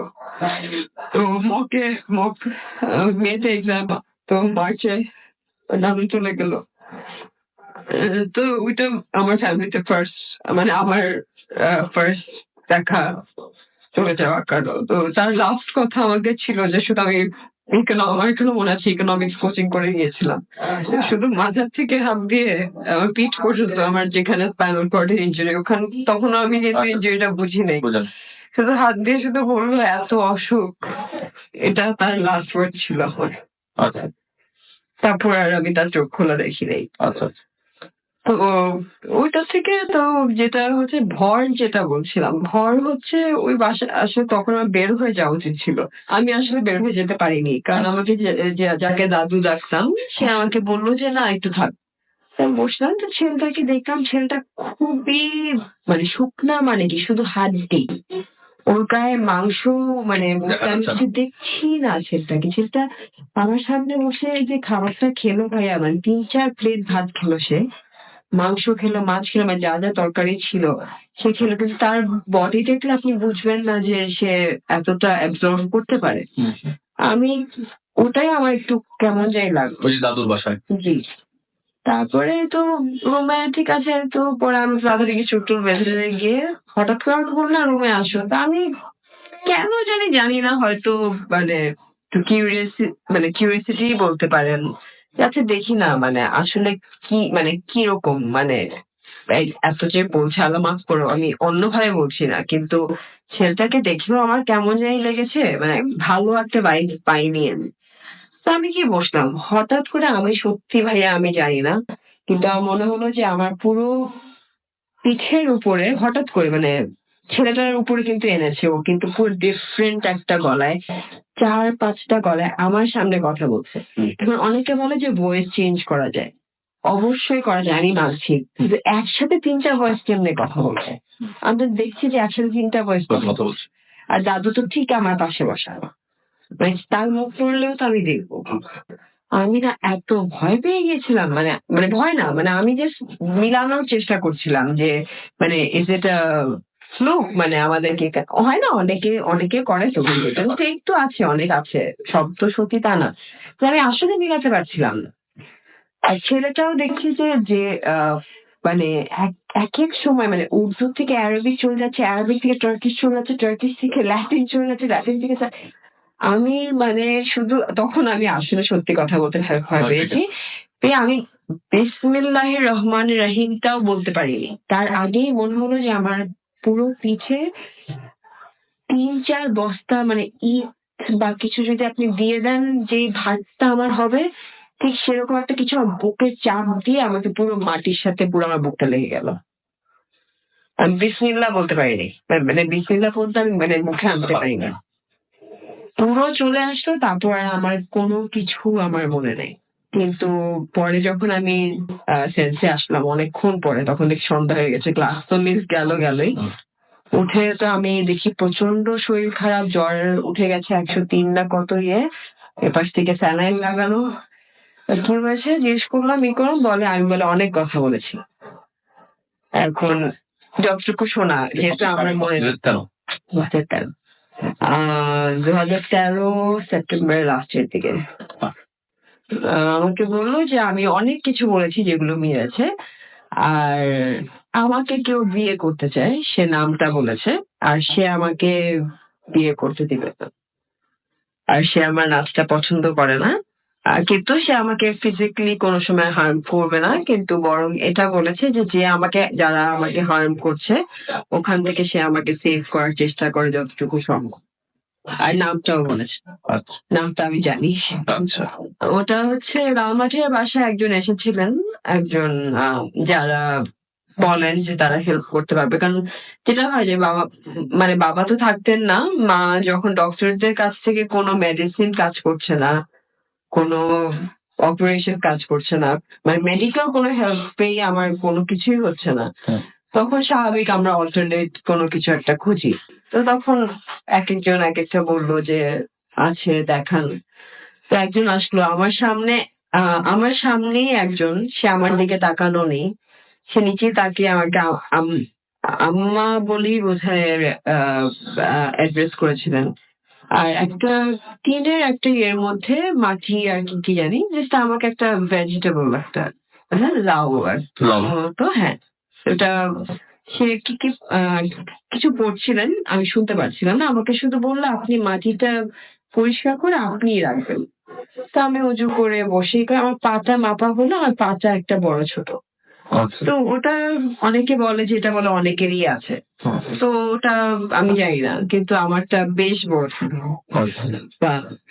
তো ওটা সে ফার্স্টে মাপলেন, তারপরে ওটা আমাকে বললো যে আমি পড়তে থাকবো, আপনি শুধু আমি যখন বলবো তখন আপনি শুধু মাটিগুলো পরিষ্কার করে আপনি নিজ হাতে পরিষ্কার করে রাখবেন, আর সপ্তাহে একবার করে পানি দিবেন আপনি নিজের হাতে। ঠিক আছে, তখন let's go with the flow, মানে কি আর করবো এখন, কারণ আমি তখন এত অসুস্থ যে আমার তখন মানে পড়াশোনা আর ইয়ে ছাড়া আর অন্য কোনো কিছু নাই। তো আম, আমার ঠিক বিছানার পাশে জিনিস রাখা ছিল, আর 6 মাস পরে যখন ওটাকে খোলা হলো, 13টা জিনিস যেগুলো কুফরিতে ইউজ করা হয়, যেটার মধ্যে আপনার হাড্ডি, প্যাঁচানো হাড্ডি, এই স্পিসিসটা এখনো আপনার ইয়ে করে নাই, মানে ইটস অলরেডি এক্সটেন্ট। আচ্ছা, সে এরকম একটা হাড্ডি পাওয়া গেল, এরকম মাথা, ফুলের একটা লক পাওয়া গেল, নখ পাওয়া গেল, এরকম 13টা জিনিস পাওয়া গেল আমার ওটার মধ্যে। কিন্তু ওটা আমার ঘরেই কিন্তু থাকতো, আমার ঘরে নর্মালি আমি ছাড়া কেউ ঢুকতো না। এখন আমাকে বলেছিল যে যদি কোনো পাখি বা কিছু আসতে চায় না আটকাতে, কিন্তু আমি পাখিও ঢুকতে দেখিনি, কিছু ঢুকতে দেখিনি। তো পরে যখন শুধু আমাকে আমার মাকে বলেছে যে জিজ্ঞেস করবেন না কে করেছে। একটা কথা বলে যে আপনজন করেছে, কিন্তু জিজ্ঞেস করবেন না কে করেছে। আর আমি তখন আমাকে রুম থেকে বের হয়ে যেতে বললো, তো আমি বের হয়ে গেলাম, মা ছিলেন রুমে, এখন জানি না মাকে সে কি বলেছে। তো ওটা হচ্ছে প্রথম আমার একটা জানা যে আমার উপরে কিছু আছে, মানে আমি কোনোভাবে এফেক্টেড। এখন আমি যেটা মনে করি যে আমার বাবাকে যারা হার্ম করতে চেয়েছিল, ওটা অনেকে বলে যে যারা উইকলিং থাকে ধরেন XYZ, তার 3 বাচ্চা বা 3টা সন্তান, 3 সন্তানের মধ্যে একজনের প্রতি কিন্তু একটু আমরা হলো একটু হয় না যে একটু ইয়েটা বেশি, বা যেহেতু আমার বাবাকে তো আমার দাদির নাম ধরে ডাকেন, যদিও কোনো মিল নেই, আমার দাদি ছিলেন দুধে আলতা রং, আর আমি হচ্ছে কালো মানুষ, কিন্তু জানি না কেন ডাকেন। তো উইকলিং বলতে গেলে আমি তখন উইক ছিলাম, মেন্টালি বলেন, শারীরিক ভাবে বলেন। তো অনেকে বলে, আমি জানি না কতটুকু সত্যি কতটুকু না, যে বাবাকে হার্ম করেছে যারা, ওটা ইনডিরেক্ট হয়ে এটাকে হিন্দু, যদি আমি রিলিজনটায় যাই, ওরা এটাকে বলে চক্র। হ্যাঁ, যেটা রিনিউ হয়, মানে এর জন্যই চক্র বলা হয়, যেটা রিনিউ হতে থাকে, বছরে রিনিউ করতে হয়, মানে এটা হচ্ছে আপনার হতেই থাকছে, আপনি এটা থেকে বের হতে পারবেন না, যেটা আমি অ্যাকচুয়ালি এত বছরে আমি বুঝতে পেলাম যে আসলে আমি বের হতে পারছি না। তো এটা হচ্ছে ফার্স্ট দিয়ে, কিন্তু পরে আমি বুঝতে পেলাম যে না, ওটা তো হয়েছেই, ওটা হচ্ছে একটা খারাপ একটা এন্টিটি, যেহেতু আমরা মানুষও আমরা খারাপ ভালো আছি, অন্য আমি নাম নিলাম না, কিন্তু যেটাকে আমাদের বিলিভ করতে হবে, বলাই আছে, ইফ ইউ বিলিভ ইন ইনসান you have to believe in the other entity. ওখানেও ভালো খারাপ জি। তো ওখানেও ভালো খারাপ আছে যেহেতু, তো খারাপটাই তখন আমার সাথে আমাকে ধরে বসলো। Hello, Cox's Bazar travel. ভাই, নাইট কামস লাইভ উইথ গ্রামীণ ফোন শুনছেন সবসময় রেডিও 48.0 FM।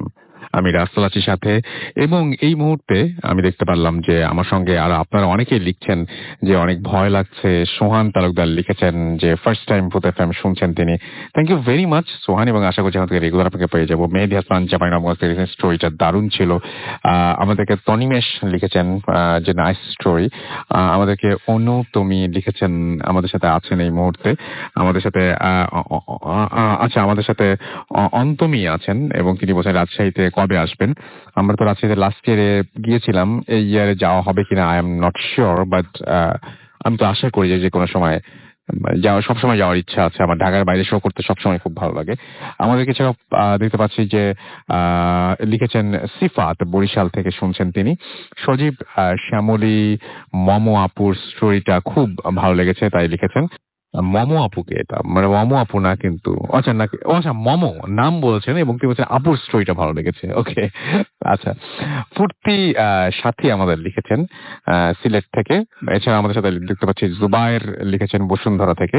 আমাদেরকে দেখতে পাচ্ছি যে প্রাঞ্জল এবং তামাক কক্সবাজার থেকে লিখেন শুনছি, এবং তিনি বলছেন আমার 2টা স্টোরি আছে, এটা লিখে ফেলেছি আর নেক্সট উইকে পাঠাচ্ছি ভাইয়া, থ্যাংক ইউ ভেরি মাচ। আমাদেরকে জয় লিখেছেন শ্যামলী থেকে, এবং তিনি এবং তার ওয়াইফ সুপ্তি শুনছেন আমাদেরকে। পিউল আমাদেরকে লিখেছেন। আলী আহমেদ সিলেট থেকে আমাদের সাথে আছেন। এনরিক সোহেল আমাদের সাথে আছেন। জাহিদ আমাদের সঙ্গে আছেন। আশা আছেন খুলনা থেকে, একা শুনছেন তিনি। লাস্ট স্টোরিটা খুব ভয়ের ছিল। জাহিদ হাসান আমাদের সঙ্গে আছেন। জুবাইর আমাদের সঙ্গে আছেন দেখতে পাচ্ছি রাসান বরিশাল থেকে, এছাড়াও হাসান সহ আরো অনেকে। আমরা চলে যাবো এখন ডক্টর আলিফের স্টোরিতে আবারও, এবং তারপরে আবারও আপনাদের কাছে ফিরে আসবো আশা করছি। তো তো আমরা এখন আলিফ যে ঘটনাটি বলবেন সেই ঘটনাটা আলিফ কোথাকার ঘটনা আপনি এখন আমাদের সঙ্গে বলেন। আসসালামু আলাইকুম রাসেল ভাই, আমি আসলে এটা ঢাকারই ঘটনা, রাসেল ভাই ঢাকার ঘটনা শেয়ার করব। ঢাকার বাসাবো এরিয়ার একটি ঘটনা শেয়ার করব, একজন টিচারের ঘটনা। তো আবার একটু আগে আপুকে একটু ধন্যবাদ জানাই দিই, আপু অনেক কষ্ট করে রাতে শুনছেন, এবং আমি আপনাকে রাসেল ভাই মেসেজে বলেছিলাম উনি একটু প্রবলেম ফেসও করছেন। আপুকে আমি অনেক চেষ্টা করছি মেসেজের মাধ্যমে সান্ত্বনা দেওয়ার জন্য। তো আপু অনেক থ্যাংক ইউ আপনাকে, আপনি ঘটনা শেয়ার করেছেন। আসলে আপনাকে থ্যাংক ইউ বলে অনেক কম হয়, থ্যাংক ইউ বললে অনেক কম হয়ে যায়। আসলে আপনাকে অনেক থ্যাংকস, এবং আমরা আল্লাহর কাছে দোয়া করি আপনার জন্য, আপনি যেন সুস্থতা এবং আরেকটা ঘটনা, আপনার যে সমস্যার মধ্যে দিয়ে যাচ্ছেন সেই সমস্যা থেকে যেন আপনি বেরিয়ে আসতে পারেন। রাসেল ভাই আরেকটা ঘটনা যে উনি বলেছেন যে উনি যতটুকু পারেন ওনার শরীর বন্ধ করে বা যেভাবে প্রোটেকশন নিয়ে রেডিও ফুর্তিতে আসবেন ইনশাল্লাহ। জানি না কবে আসবে, সে নিজেও লিখেছে যে সে কবে যে আসতে পারবে জানি না, তবে ইনশাল্লাহ সে আসবে। ইনশাল্লাহ আমরা ওয়েট করছি আপনার জন্য, আপনি যদি আসেন তাহলে সত্যি আমরা খুব খুশি হব। আপনাকে অনেক ধন্যবাদ, আপনি এত সমস্যা থাকা সত্ত্বেও আমাদের সাথে পার্টিসিপেট করেছেন, আপনি আপনার ঘটনা শেয়ার করেছেন, আপনি আসতে পারেননি কিন্তু আপনার ঘটনা এসেছে। Thank you very much. জি রাসেল ভাই, যে ঘটনাটি শেয়ার করবো সেটা হচ্ছে বাসাবো এরিয়ার অনেকদিন আগের কথা, 96-97 দিকে হবে। যে যার ঘটনা শেয়ার করবো তিনি একজন খ্রিস্টান আর কি। তার বাসাটা 4 তলা বাসা, টিচার, সে একটা ভালো কলেজের টিচার আর কি। তো ওইখানে বাসা থাকার কারণে তার বাসাতে মোটামুটি ব্যাচের অনেক স্টুডেন্ট আসতো, অনেকগুলো ব্যাচের স্টুডেন্ট আসতো তার কাছে পড়বার জন্য। তো সেই ইংলিশ টিচার আর কি, ইংলিশ পড়াতেন সবাইকে ব্যাচ ওয়াইজ। তো তার বাসাতে তার ওয়াইফ, তার 2 ছেলে মেয়ে, এক ছেলে ওই কলেজেই পড়তো যে কলেজে শিক্ষকতা করেন, আর আরেক মেয়ে ছিল, মেয়েটা ওখানকার রিজনাল একটি স্কুলের স্টুডেন্ট ছিল। তো ঘটনার দিন যায় রাসেল ভাই, সেদিন আসলে প্রচন্ড বৃষ্টি হচ্ছে বাইরে, এবং খুব যে গভীর যে তা না, রাত মানে আপনার লাস্ট যে ব্যাচটা সে এইচএসসি পরীক্ষা থাকবার কারণে ওই ব্যাচটার পড়াতে রাত 9টা বেজে যায় আর কি। তো 9টার পরে ওনারা সবাই খেতে বসেন নিয়ম মাফিক। খেতে বসার পর মানে আশেপাশের সাউন্ড আসছে যে বৃষ্টি হচ্ছে, বিদ্যুৎ চমকাচ্ছে, খুব জোরে জোরে সাউন্ড হচ্ছে, এবং একটা ঘুরে গরম একটা পরিবেশ ছিল কদিন ধরে। তো ওই বৃষ্টি আসার পর খুব ঠান্ডা লাগছিল তাদের বাসার সবারই, মানে পরিবেশটা শীতল হয়ে যায়। তো যে শীতল সেটা ওই দরজা নক করার পর থেকে আরো বেশি শীতলতর হতে থাকে, আরো বেশি ঠান্ডা লাগতে থাকে তাদের। তো কেউ উনি তো অ্যাকচুয়ালি শিক্ষক, তো টিচার জানে এলাকার লোকজন, তো এরকম ভাবে কেউ তার বাসায় বেলও দিবে না, মানে অন্য লোকজন এসলে এরকম অ্যাবনর্মাল ভাবে বেলও দিবে না। অ্যাটলিস্ট 10-12টা বেল দিল আর কি দরজার। তো দরজা খুললো, দরজা খোলার পর 2জন লোক, তো বাইরে এতটা বৃষ্টি, বাইরে থেকে যদি কেউ আসে বা আপনি এক্সপেক্ট করবেন কি হাইয়েস্ট যে উনি ভিজে আসবে, বা ছাতা দিয়ে থাকলে যে পরিমাণ বৃষ্টি হচ্ছে বাইরে ভিজে যাওয়ার কথা। ওই লোকগুলো 2জন লোক একদম স্বাভাবিক অবস্থায় আছে। 2জন লোকের হাইট তিনি বলছে যে আমি তো এরকম মনে নাই হাইটের কথা, কিন্তু ওই 2টা লোক দরজা খোলা পরপরই আমাদেরকে খুব সুন্দর একটি হাসি দিয়ে জিজ্ঞেস করলো, আপনার বাসায় কি কোনো লাশ আছে? খুব অদ্ভুত ব্যাপার, কিন্তু এরকম মানে সাধারণত কেউ কোনোদিন হঠাৎ রাস্তার দিকে আপনি হ্যাঁ। মানে রেডিও নাই, হঠাৎ করে আপনি যদি দরজা নক করে আপনার খুব মানে বাসার দরজা নক করে যদি কেউ আপনাকে জিজ্ঞেস করে আপনার বাসায় কি লাশ আছে নাকি, আপনার অ্যান্সার কি হবে? সেটাই তো। উনি মানে দরজাটা বন্ধ করতে করতে ইলেকট্রিসিটি চলে যায়। তো সে ওই টেবিলে খাওয়ার অবস্থায় যে যেভাবে ছিল, হাত না ধুয়ে সবাইকেই ওনাদের বেডরুমে নিয়ে গিয়ে বলে যে তোমরা উপরের আল্লাহকে মানে ওনাদের ঈশ্বরকে দেখতে থাকো আর কি। যেভাবে পাচ্ছে সে তাদের মানে রিসিট করছে আর কি। তো যেভাবে পাচ্ছে তাদের চেষ্টা করছে যে পড়ার জন্য। তো এরকম অবস্থায় আর কি যে কি করে ভেবে পাচ্ছে না, তো দারোয়ানকে ডাকবে বারান্দায় গিয়ে নাকি এরকম আবার প্রবলেম হবে। তো সে সাহস করে বারান্দায় গিয়ে দারোয়ানকে ডাকে। তো দারোয়ান থেকে কোনো রেসপন্স আসে না। নিচে নর্মালি দারোয়ান ডাকলেই শোনে, কিন্তু ওই দিন দারোয়ানও শুনছে না। কারণ কি উনি জানেন না। আচ্ছা, ওই দিন রাতের বেলা কোনো মতে পার হয়ে যায়, ইলেকট্রিসিটি চলে আসে কিছুক্ষণের মধ্যেই, এরপরে সবকিছু নর্মাল হয়ে যায় রাসেল ভাই। রাতের বেলা সেদিন ঘুমোতে যাওয়ার সময় রাতের বেলা ওয়াশরুমের জন্য ওঠে। ঘুমটা সাধারণত তার ওই সময় ভেঙেই যায় মাঝে মধ্যে। আর বয়স্ক মানুষ, তার কথা হচ্ছে আমি যেহেতু বয়স্ক মানুষ আমার ঘুমটা খুব কম হয় রাতের বেলা। আমি উঠি, আমি পা খাটের মধ্যে ফেলতেই দেখি যে আমার পাটা ভেজা, একদম ভেজা অবস্থা। আমি লাইট জ্বালানোর চেষ্টা করি, লাইট জ্বলে না। আমি পাটা হেঁটে হেঁটে বাথরুমে গেলাম, বাথরুমের লাইটটা জ্বললো। বাথরুমে যেয়ে দেখি যে আমার পায়ের নিচে লাল রক্ত লেগে আছে। আচ্ছা, এরকম অসম্ভব জিনিস তো আমার সাথে ঘটার কথা না। আমি আমার ওয়াইফকে জাগাই, তিনি তার ওয়াইফকে জাগান, তার ছেলে মেয়েদের জাগান। তার ছেলে যেহেতু কলেজে পড়ে, ওই রক্ত গরম টাইপের ছেলেটা, কি বাবা কোনো সমস্যাই নেই, কোনো সমস্যা নেই। দেখি কি হয়েছে পরে, ওই ছেলে আসার পর কিন্তু তাদের রুমের লাইটটা ঠিকই জ্বলে ওঠে। মানে আশেপাশের লোকজন যখনই প্রেজেন্স চলে আসে তখনই সব অ্যাবনর্মাল ঘটনাগুলো ওখান থেকে সরে যায়, সাবসাইড করে যায়। তো ঠিক এর পরের দিন রাসেল ভাই সবাই একই সময় খেতে বসে, খাওয়া প্রায় শেষ, এমন সময় আবার দরজা নক। আগের দিনের মতো বৃষ্টি আজ হচ্ছে না, কিন্তু যখনই ওই নকটা বাসায় করে হয়, মানে নকটা যখন বেলটা বাজানো হয়, তখনই পুরো রুম ঠান্ডা হয়ে যায়, বাসা ফ্রিজের মতো ঠান্ডা হয়ে যায়। উনি দরজা খুলে মনে করে যে একটু আগে উনি দারোয়ানকে ডেকে এসেছিলেন যে তুমি আসলে, মানে তুমি যে তোমার কাজ তুমি ফ্রি হলে আমার উপরে উঠে একটু কথা আছে আর কি। তো উনি মনে করেন দারোয়ান এসছে, দরজা খুলে দেখে সেই দুজন লোক। উনি আবারও সেই হাসি মুখে বলে, আপনার পাশে কি কোনো লাশ আছে? সেই দরজা আবার লাগাই দেয় জোরে, লাগাই দিয়ে তিনি আবার নিচে দারোয়ানকে জোরে জোরে ডাকতে থাকে, এই কে আসছে বাসার মধ্যে, কই তোমরা? কিন্তু কোনো ধরনের সাউন্ড আসতে থাকে না। তো এরকম করে করে পরের দিন রাসেল ভাই, ওই দিন রাতের বেলা তার স্বপ্ন এরকম আসে যে সে যখন রাতে ঘুমিয়ে গেছে, স্বপ্নে ফিস ফিস করে ছেলে, আমি অদ্ভুত শুনতে পাচ্ছি আমার কানের মধ্যে কে জানি এসে বলছে, আপনার বাসায় একটা লাশ আছে, আপনি একটু খুঁজে দেখেন। এরকম করে রাসেল ভাই আপনার সাথে কেউ ঘটলে আপনি, আমি মাঝে মধ্যে এইসব ঘটনা যখন শেয়ার করি রাসেল ভাই, আমি মাঝে মধ্যে নিজেকে ওই জায়গায় বসানোর চেষ্টা করি যে আসলে আমার সাথে যদি ঘটতো, হয়তো সবার সাথে ঘটে না, ওনার সাথে ঘটে গেছে।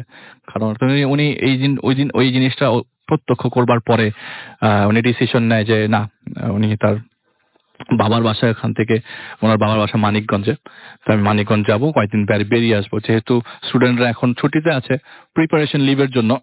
তো উনি চলে যায় তার বাবার বাসায়। এটাই ছিল ঘটনা। রাসেল ভাইয়ের ঘটনা না, আরো ঘটনা আছে এরপরে। আচ্ছা, শুধু এখানে শেষ করে দিল তো রাসেল হয় না। উনি মানিকগঞ্জ যায় এক সপ্তাহের একটা ছুটি নিয়ে, কলেজ থেকেও সে ছুটি নেয়, এক সপ্তাহ ছুটি নিয়ে মানিকগঞ্জ যায়। তো এক সপ্তাহের মধ্যে রাসেল ভাই কোনো ধরনের খোঁজ খবরও বাসার আসে নাই। আর ওই সময় এত টেলিপ্যাথি জিনিসটা বা টেলিফোনস টাইপের এত মাত্র আসা শুরু করেছে, এতটা আসে নাই বাংলাদেশে। তো উনি ঢাকায় আসার প্ল্যান প্রোগ্রাম করে, কেন জানি মনে হচ্ছিল যে না, মানিকগঞ্জে আরো কিছুদিন থেকে যাই, কিন্তু তার মন টানা না যাই, ঢাকায় যাব। তো সে মানিকগঞ্জ থেকে ঢাকা চলে আসে, তার বাসায় চলে আসে। বাসার নিচ থেকেই বোঝা যাচ্ছিল যে এরকম কিছু একটা হয়েছে, মানে নিচ থেকেই একটা ঠান্ডা ঠান্ডা পরিবেশ। কিন্তু রাসেল ভাই তখনও কেউ জানে না, তখনও কেউ কিচ্ছু বোঝে না। কিন্তু তার বাসাতে ঢোকার সময় মনে হয়েছে যে না, কোনো প্রবলেম একটা হয়েছে বাসায়। তিনি বাসার উপরে ওঠে, তার তিনতলায় ওঠে দরজা খোলে। রাসেল ভাই দরজা খুলে ঠিকই তার রুমের মধ্যে, যে বেডরুমে সে এতদিন ইনসিডেন্ট গুলা পেয়েছিল, সে বেডরুমে তার দারোয়ানের লাশটা ঠিকই ঝুলন্ত অবস্থায় পেয়েছে, এবং লাশটা গলিত অবস্থা, গন্ধ ছুটে গেছে অলরেডি। এইটাই সেই দারোয়ান রাসেল ভাই। এতদিন ধরে ডাকছে, হয়তো লাশটা তখন থেকেই ঝুলছিল, সে কিছুই জানে না, কিছুই দেখে নাই, হয়তো সে যাওয়ার পরে সেটা ভিজিবল হয়েছে। আমি জানি রাসেল ভাই, এটা আমার পার্সপেক্টিভ, আমি তো ওনাকে জিজ্ঞেসও করিনি আপনি কিভাবে সলভ করছেন বা উনি সলভ করেছেন কিনা, আমি রাসেল ভাই আমি আদৌ জানি না। কিন্তু বাসায় ফুল ফ্যামিলি দেখে ওনারা ওই জায়গায় অজ্ঞান হয়ে যায়, পুলিশ নিয়ে আসা হয়, কিন্তু সলিউশন কে দিবে?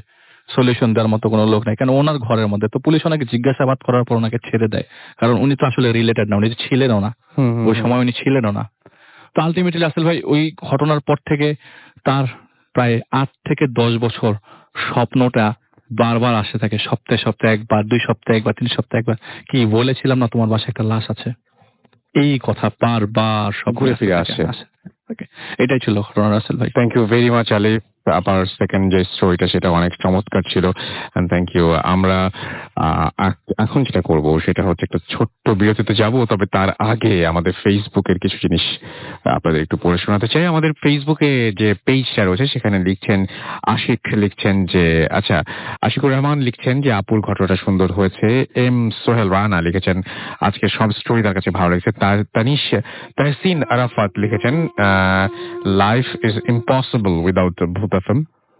আমাদেরকে সুখের আচ্ছা রাজপুত্র লিখেছেন যে আরো স্টোরি শোনাও না। আমাদেরকে সাদাওয়াত হোসেন প্রিন্স লিখেছেন ভয় লাগছে, নরসিংদী থেকে লিখেছেন। এছাড়া আমাদেরকে জে কে আফরিন আমাদের সাথে আছেন, আমাদের সঙ্গে রয়েছেন দেখতে পাচ্ছি। এছাড়াও সৌভিক ভট্টাচার্য, এবং তিনি লিখছেন যে তিনি শুনছেন আমাদেরকে, তার গার্লফ্রেন্ড আছেন এবং তিনি বলছেন যে ইটস রকিং আমাদেরকে। এছাড়াও দেখতে পাচ্ছি গৌরব রয় লিখেছেন যে আপুর স্টোরিটা ভালো ছিল। নূর এ রহমান শাওন, প্রিভিয়াস এপিসোড গুলো ডাউনলোড দিয়ে রাখি কজ ভূত এফএম ছাড়া ঘুম আসে না আমাদেরকে। এছাড়াও দেখতে পাচ্ছি রায়পুর লক্ষ্মীপুর থেকে লিখেছেন প্রথম কমেন্ট করলাম, লাইট বন্ধ করে শুনছি, অ্যাপ দিয়ে শুনছেন তিনি এবং ফুল ভলিউমে। আমাদেরকে ফারহান তানভীর লিখেছেন স্টোরিটা অস্থির ছিল। এছাড়া আমাদেরকে হৃদয় ইসলাম আমাদের সাথে আছেন, খালেদ আহমেদ আমাদের সাথে আছেন, রাসেল ভাই আমি সিলেট থেকে আছি আপনার সাথে, আমাদের ফার্স্ট টাইম তিনি ভূত এফএম শুনছেন আমাদেরকে। এছাড়াও আহনাফ লিখেছেন যে ফিলিং, আচ্ছা অনেক অনেক তিনি ভয় পাচ্ছেন সেটা বুঝিয়েছেন আর কি। এছাড়াও সমীর খান আমাদের সাথে আছেন, অ্যাপ দিয়ে শুনছেন, অ্যাপের ছবি আপ করেছেন। মেহেদি হাসান রাকিব আমাদের সঙ্গে আছেন। এছাড়া আমাদের সঙ্গে আছেন শাহাদাত হোসেন প্রিন্স। এছাড়া আমাদের সাথে আছেন আলম মাহবুব, বাহরাইন থেকে শুনছেন তিনি অ্যাপ দিয়ে। আমাদের সঙ্গে আছেন রুবায়ত হোসাইন। এছাড়া আরো অনেকেই আমাদের সঙ্গে আছেন, দেবদাস আমাদের সঙ্গে আছেন, সাদাত হোসাইন আমাদের সঙ্গে আছেন, আমাদের সঙ্গে আছেন অধরা রাত্রি সহ আরো অনেকে।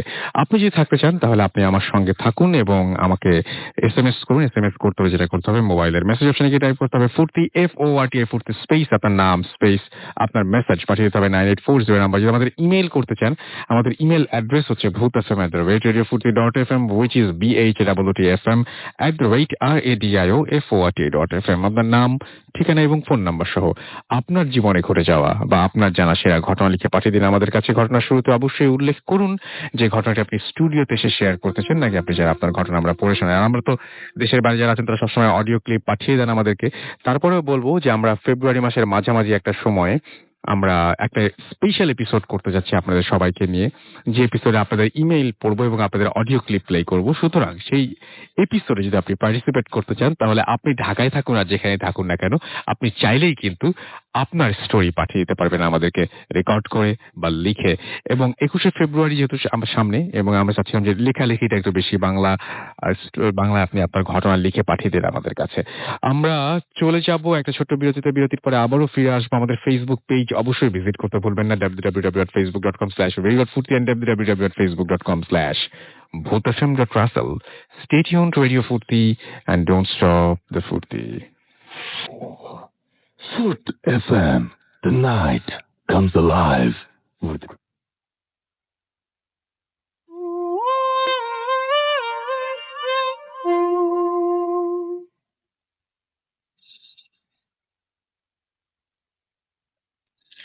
Yes, the night comes alive with গ্রামীণ ফোন। শুনছেন সবসময় রেডিও ফুর্তি 8.0 FM। আমি রাফেল আছি সাথে এবং চলছে ভূত এফএম। আপনারা সবাই অনেক অনেক SMS পাঠাচ্ছেন, সেই SMS এ যাবই। একটা ঘটনা পড়ে আসি, যে ঘটনাটি আমাদের ইমেইল পাঠিয়েছেন আমাদের একজন লিসেনার, এবং সেই ঘটনাটাই আমরা এখন পড়ব। তো যেভাবে লিখছেন সেভাবেই পড়ছি। হ্যালো রাসেল ভাই, আপনি কেমন আছেন? আমি জানি আপনি ভালো আছেন। আমার নাম দিব্যরাজ আচার্য, আমি শিলিগুড়ি জেলার বাসিন্দা। ওনার ঠিকানাটা বলছি শিলিগুড়ির দার্জিলিং, এবং আমি এখন সেকেন্ড ইয়ারে পড়ি। আমি অডিও রেকর্ড করতে না পারার জন্য ক্ষমা করবেন। আমার পক্ষে স্টুডিওতে এসেও ঘটনা বলাটা সম্ভব না, তাই আমি চাই আমার ঘটনাটি পড়ে শোনান। ঘটনাটি 6 মাস আগে, মানে 2015 সালে, 6 মাস আগে। তার মানে হচ্ছে এই ঘটনাটি তার মানে তিনি অনেক আগে পাঠিয়েছিলেন বোধহয়, তারপরে আর লেখা চেঞ্জ না করে আবারও পাঠিয়েছেন। তো যেভাবে লিখছেন যে আমি তখন পড়াশোনার জন্য শিলিগুড়ির অন্য এক জায়গায়, তার মানে এটা 2015 জায়গায় 2016 হবে, অথবা ওই এই ঘটনাটি আগে লিখেছেন। আমি তখন পড়াশোনার জন্য শিলিগুড়ির অন্য এক জায়গায় ভাড়া ছিলাম, একটি ফ্ল্যাটে। এলাকার নাম উল্লেখ করছি না। ফ্ল্যাটটি 3 তলা ও 2টি রুম আছে। আমি থাকতাম নিচের ফ্লোরে। তো যাই হোক, আমার ঘরের রুমটির বিবরণ এই যে 2টো খাট ছিল, খাট 2টো পাশাপাশি, একটি টেবিল ও পাশের রুমে রান্নাঘর। শুধু 2টো মাত্র রুম। আমার খানিকটা অভ্যাস ছিল রাত জেগে পড়ার। আমি 12টা থেকে কি 1টার মধ্যেই পড়াশোনা শেষ করে শুয়ে পড়তাম। অ্যাকচুয়ালি ঘটনাটি 4 দিন ধরে কন্টিনিউ করেছিল। প্রথম দিনের ঘটনা। প্রথম দিন আমি ঠিক 12টার দিকে শুয়ে পড়েছিলাম। যা ঘটলো সেদিন রাতে একটা স্বপ্ন দেখলাম। স্বপ্নটা আমার স্পষ্ট মনে আছে। দেখলাম একটি মধ্যবয়সী মেয়ে কালো কাপড় পরা আমার রান্নাঘর থেকে আস্তে আস্তে আমার বিছানার কাছে এসে দাঁড়ায়। ওর বিবরণ বলতে ছিল লম্বা লম্বা চুল, আর চুলটা তার মুখের সামনে দিয়ে পুরোটা মুখ ঢেকে রেখেছে, এরকম মনে হচ্ছে। দেখতেও বেশ উঁচা লম্বা। আমি দেখলাম সে আমাকে বিছানা থেকে হাওয়ায় তুলে নিয়ে আমার পাশের দ্বিতীয় বিছানায় আস্তে আস্তে করে শুয়ে দিল। স্বপ্নে আমি এটাও লক্ষ্য করলাম যে ঘড়িতে তখন ঠিক 2:45 বাজে, এবং সে যখন আমাকে রেখে আবার আস্তে আস্তে রান্নাঘরের দিকে চলে গেল। তারপরের দিন সকালে আমার ঘুম ভাঙে। আমি এটাকে দুঃস্বপ্ন ভেবে উড়িয়ে দিই, কারণ এমন আজে বাজে স্বপ্ন কম বেশি প্রায় দেখে থাকি। কিন্তু স্বপ্নটা যে আমার একদম সম্পূর্ণ মনে থাকবে আমি ভাবিনি। ঘটনাটি তখন থেকে শুরু, এবং পুরো দিন আমার ভালোই কাটে। ওইটা নিয়ে আমি একদমই মাথা ঘামাইনি। এবং এর পরে যেটা হয় সেটা হচ্ছে যে দ্বিতীয় দিনের ঘটনা। সেদিন যথারীতি পরের দিন 12টার মধ্যে আমি শুয়ে পড়ি, এবং আশ্চর্য বিষয় এই যে স্বপ্নটা আবারও দেখলাম, কিন্তু অন্যরকম, যা আমি একদম আশা করিনি। এবারে ওই মহিলাটি আমাকে তুলে দ্বিতীয় বিছানায় অল্প ওপর থেকে ফেলে দিল। ঠিক তখনই আমার ঘুমটা ভেঙে গেল, এবং আমি অবাক হয়ে দেখি যে দ্বিতীয় বিছানায় শুয়ে আছি। খুব ভয় পেয়ে যাই। পরের দিন সকালে আমি এই বিষয় নিয়ে চিন্তা করলাম, এবং কেন কোনো ভুল হচ্ছে ভেবে কথাটা এড়িয়ে গেলাম। এবং তৃতীয় রাতের ঘটনা, সেদিন রাতে আমি ঘুমিয়ে পড়ার পর যা হলো তা একেবারেই ভালো হলো না। আমি যে স্বপ্নে দেখলাম আরেকটু আলাদা। আমাকে দ্বিতীয় খাটে একটু ওপর থেকে ফেলা হয়, এবং আমি কোমরে ব্যথাও পাই। এই অদ্ভুত দৃশ্য, এই যে আমার শরীরে 2 হাত খামচি কাটলে যেমন দাগ হয়, ওরকম দাগ লেগে আছে। আমার তখন সময়টা 2:45, এবং আমাকে আরো ভয় পাচ্ছিল, কারণ এই 2:45 বিষয়টি আমার প্রথম স্বপ্নে আমি লক্ষ্য করেছিলাম। আর আজকেও ঠিক 2:45 ঘটনাটি ঘটলো। আমি এটা দেখে কেঁদে ফেলি এবং চিৎকার করে উঠি।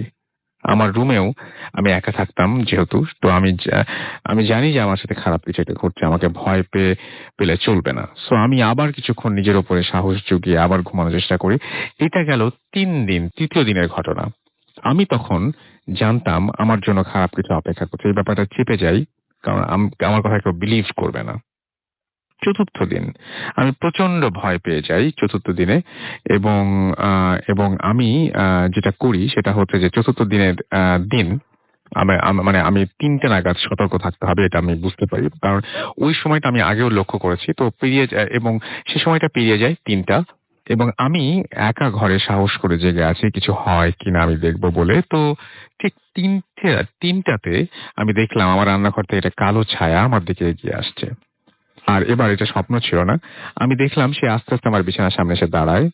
আমার তখন শরীর ঘাম বেরোচ্ছে। আমি দেখলাম তার চুল অনেকটা লম্বাটে ধরনের, এবং তার মুখ দেখা যাচ্ছে না। পুরোটা মুখ চুল দিয়ে ঢাকা, এবং কোনো মানুষের মুখ চুল দিয়ে ঢাকা থাকলে কেমন লাগবে তাহলে সেটা বুঝতেই পারছেন। আমি দেখলাম সে তার হাতটা আস্তে আস্তে নামিয়ে রান্নাঘরের দিকে চলে গেল, এবং আমি হতভম্ব অবস্থায় বাড়িতে কল করে সবকিছু জানাই। পরের দিন মাকে আমি দেখতে পাই ঘুম থেকে জেগে। মা আমাকে একটা কথা বলে, যেটা শুনে আমি সব বুঝতে পারি। সেটা হচ্ছে আমার সাথে এতদিন এসে মা বলে, তোর মনে আছে আমাদের বাড়ির কাছেই কাকা আচ্ছা কাকামাটা থাকতো, সে তো কাকিমাটা থাকতো, সে তো তোকে খুব ভালোবাসতো। সেই কাকিমা আজ থেকে 4 দিন আগে নদীতে ঝাঁপ দিয়ে আত্মহত্যা করেছিল ঠিক 2:45 নাগাদ। তো সেই কারণেই হয়তো এরকম কিছু একটা হচ্ছে, এবং আমি তার আত্মার জন্য শান্তি কামনা করি, এবং বলি যে আমাকে ক্ষমা করুন। আমার কোনো ভুল হয়ে থাকলে এরপর থেকে আর কিছু ঘটেনি। এরপরে আমি ওই ফ্ল্যাটে 3-4 মাস ছিলাম, কিন্তু আর কোনো খারাপ কিছু অনুভব করিনি। এবং আমার কাছে প্রশ্ন যে সে কেন এসেছিল, কোনো ক্ষতি করতে চেয়েছিল কিনা, আমার দিকে 2 হাত বাড়িয়েছিল কেন, এবং এই সমস্ত প্রশ্ন এখনো আজও পর্যন্ত আমার মাথায় ঘুরপাক খায়। তো এটাই ছিল ঘটনা। And thank you very much Dibyajit, আপনার ঘটনার জন্য। এন্ড আশা করছি যে ভবিষ্যতে আপনার ঘটনা আমরা আরো পাবো। আর আজকে যারা ঘটনা পাঠান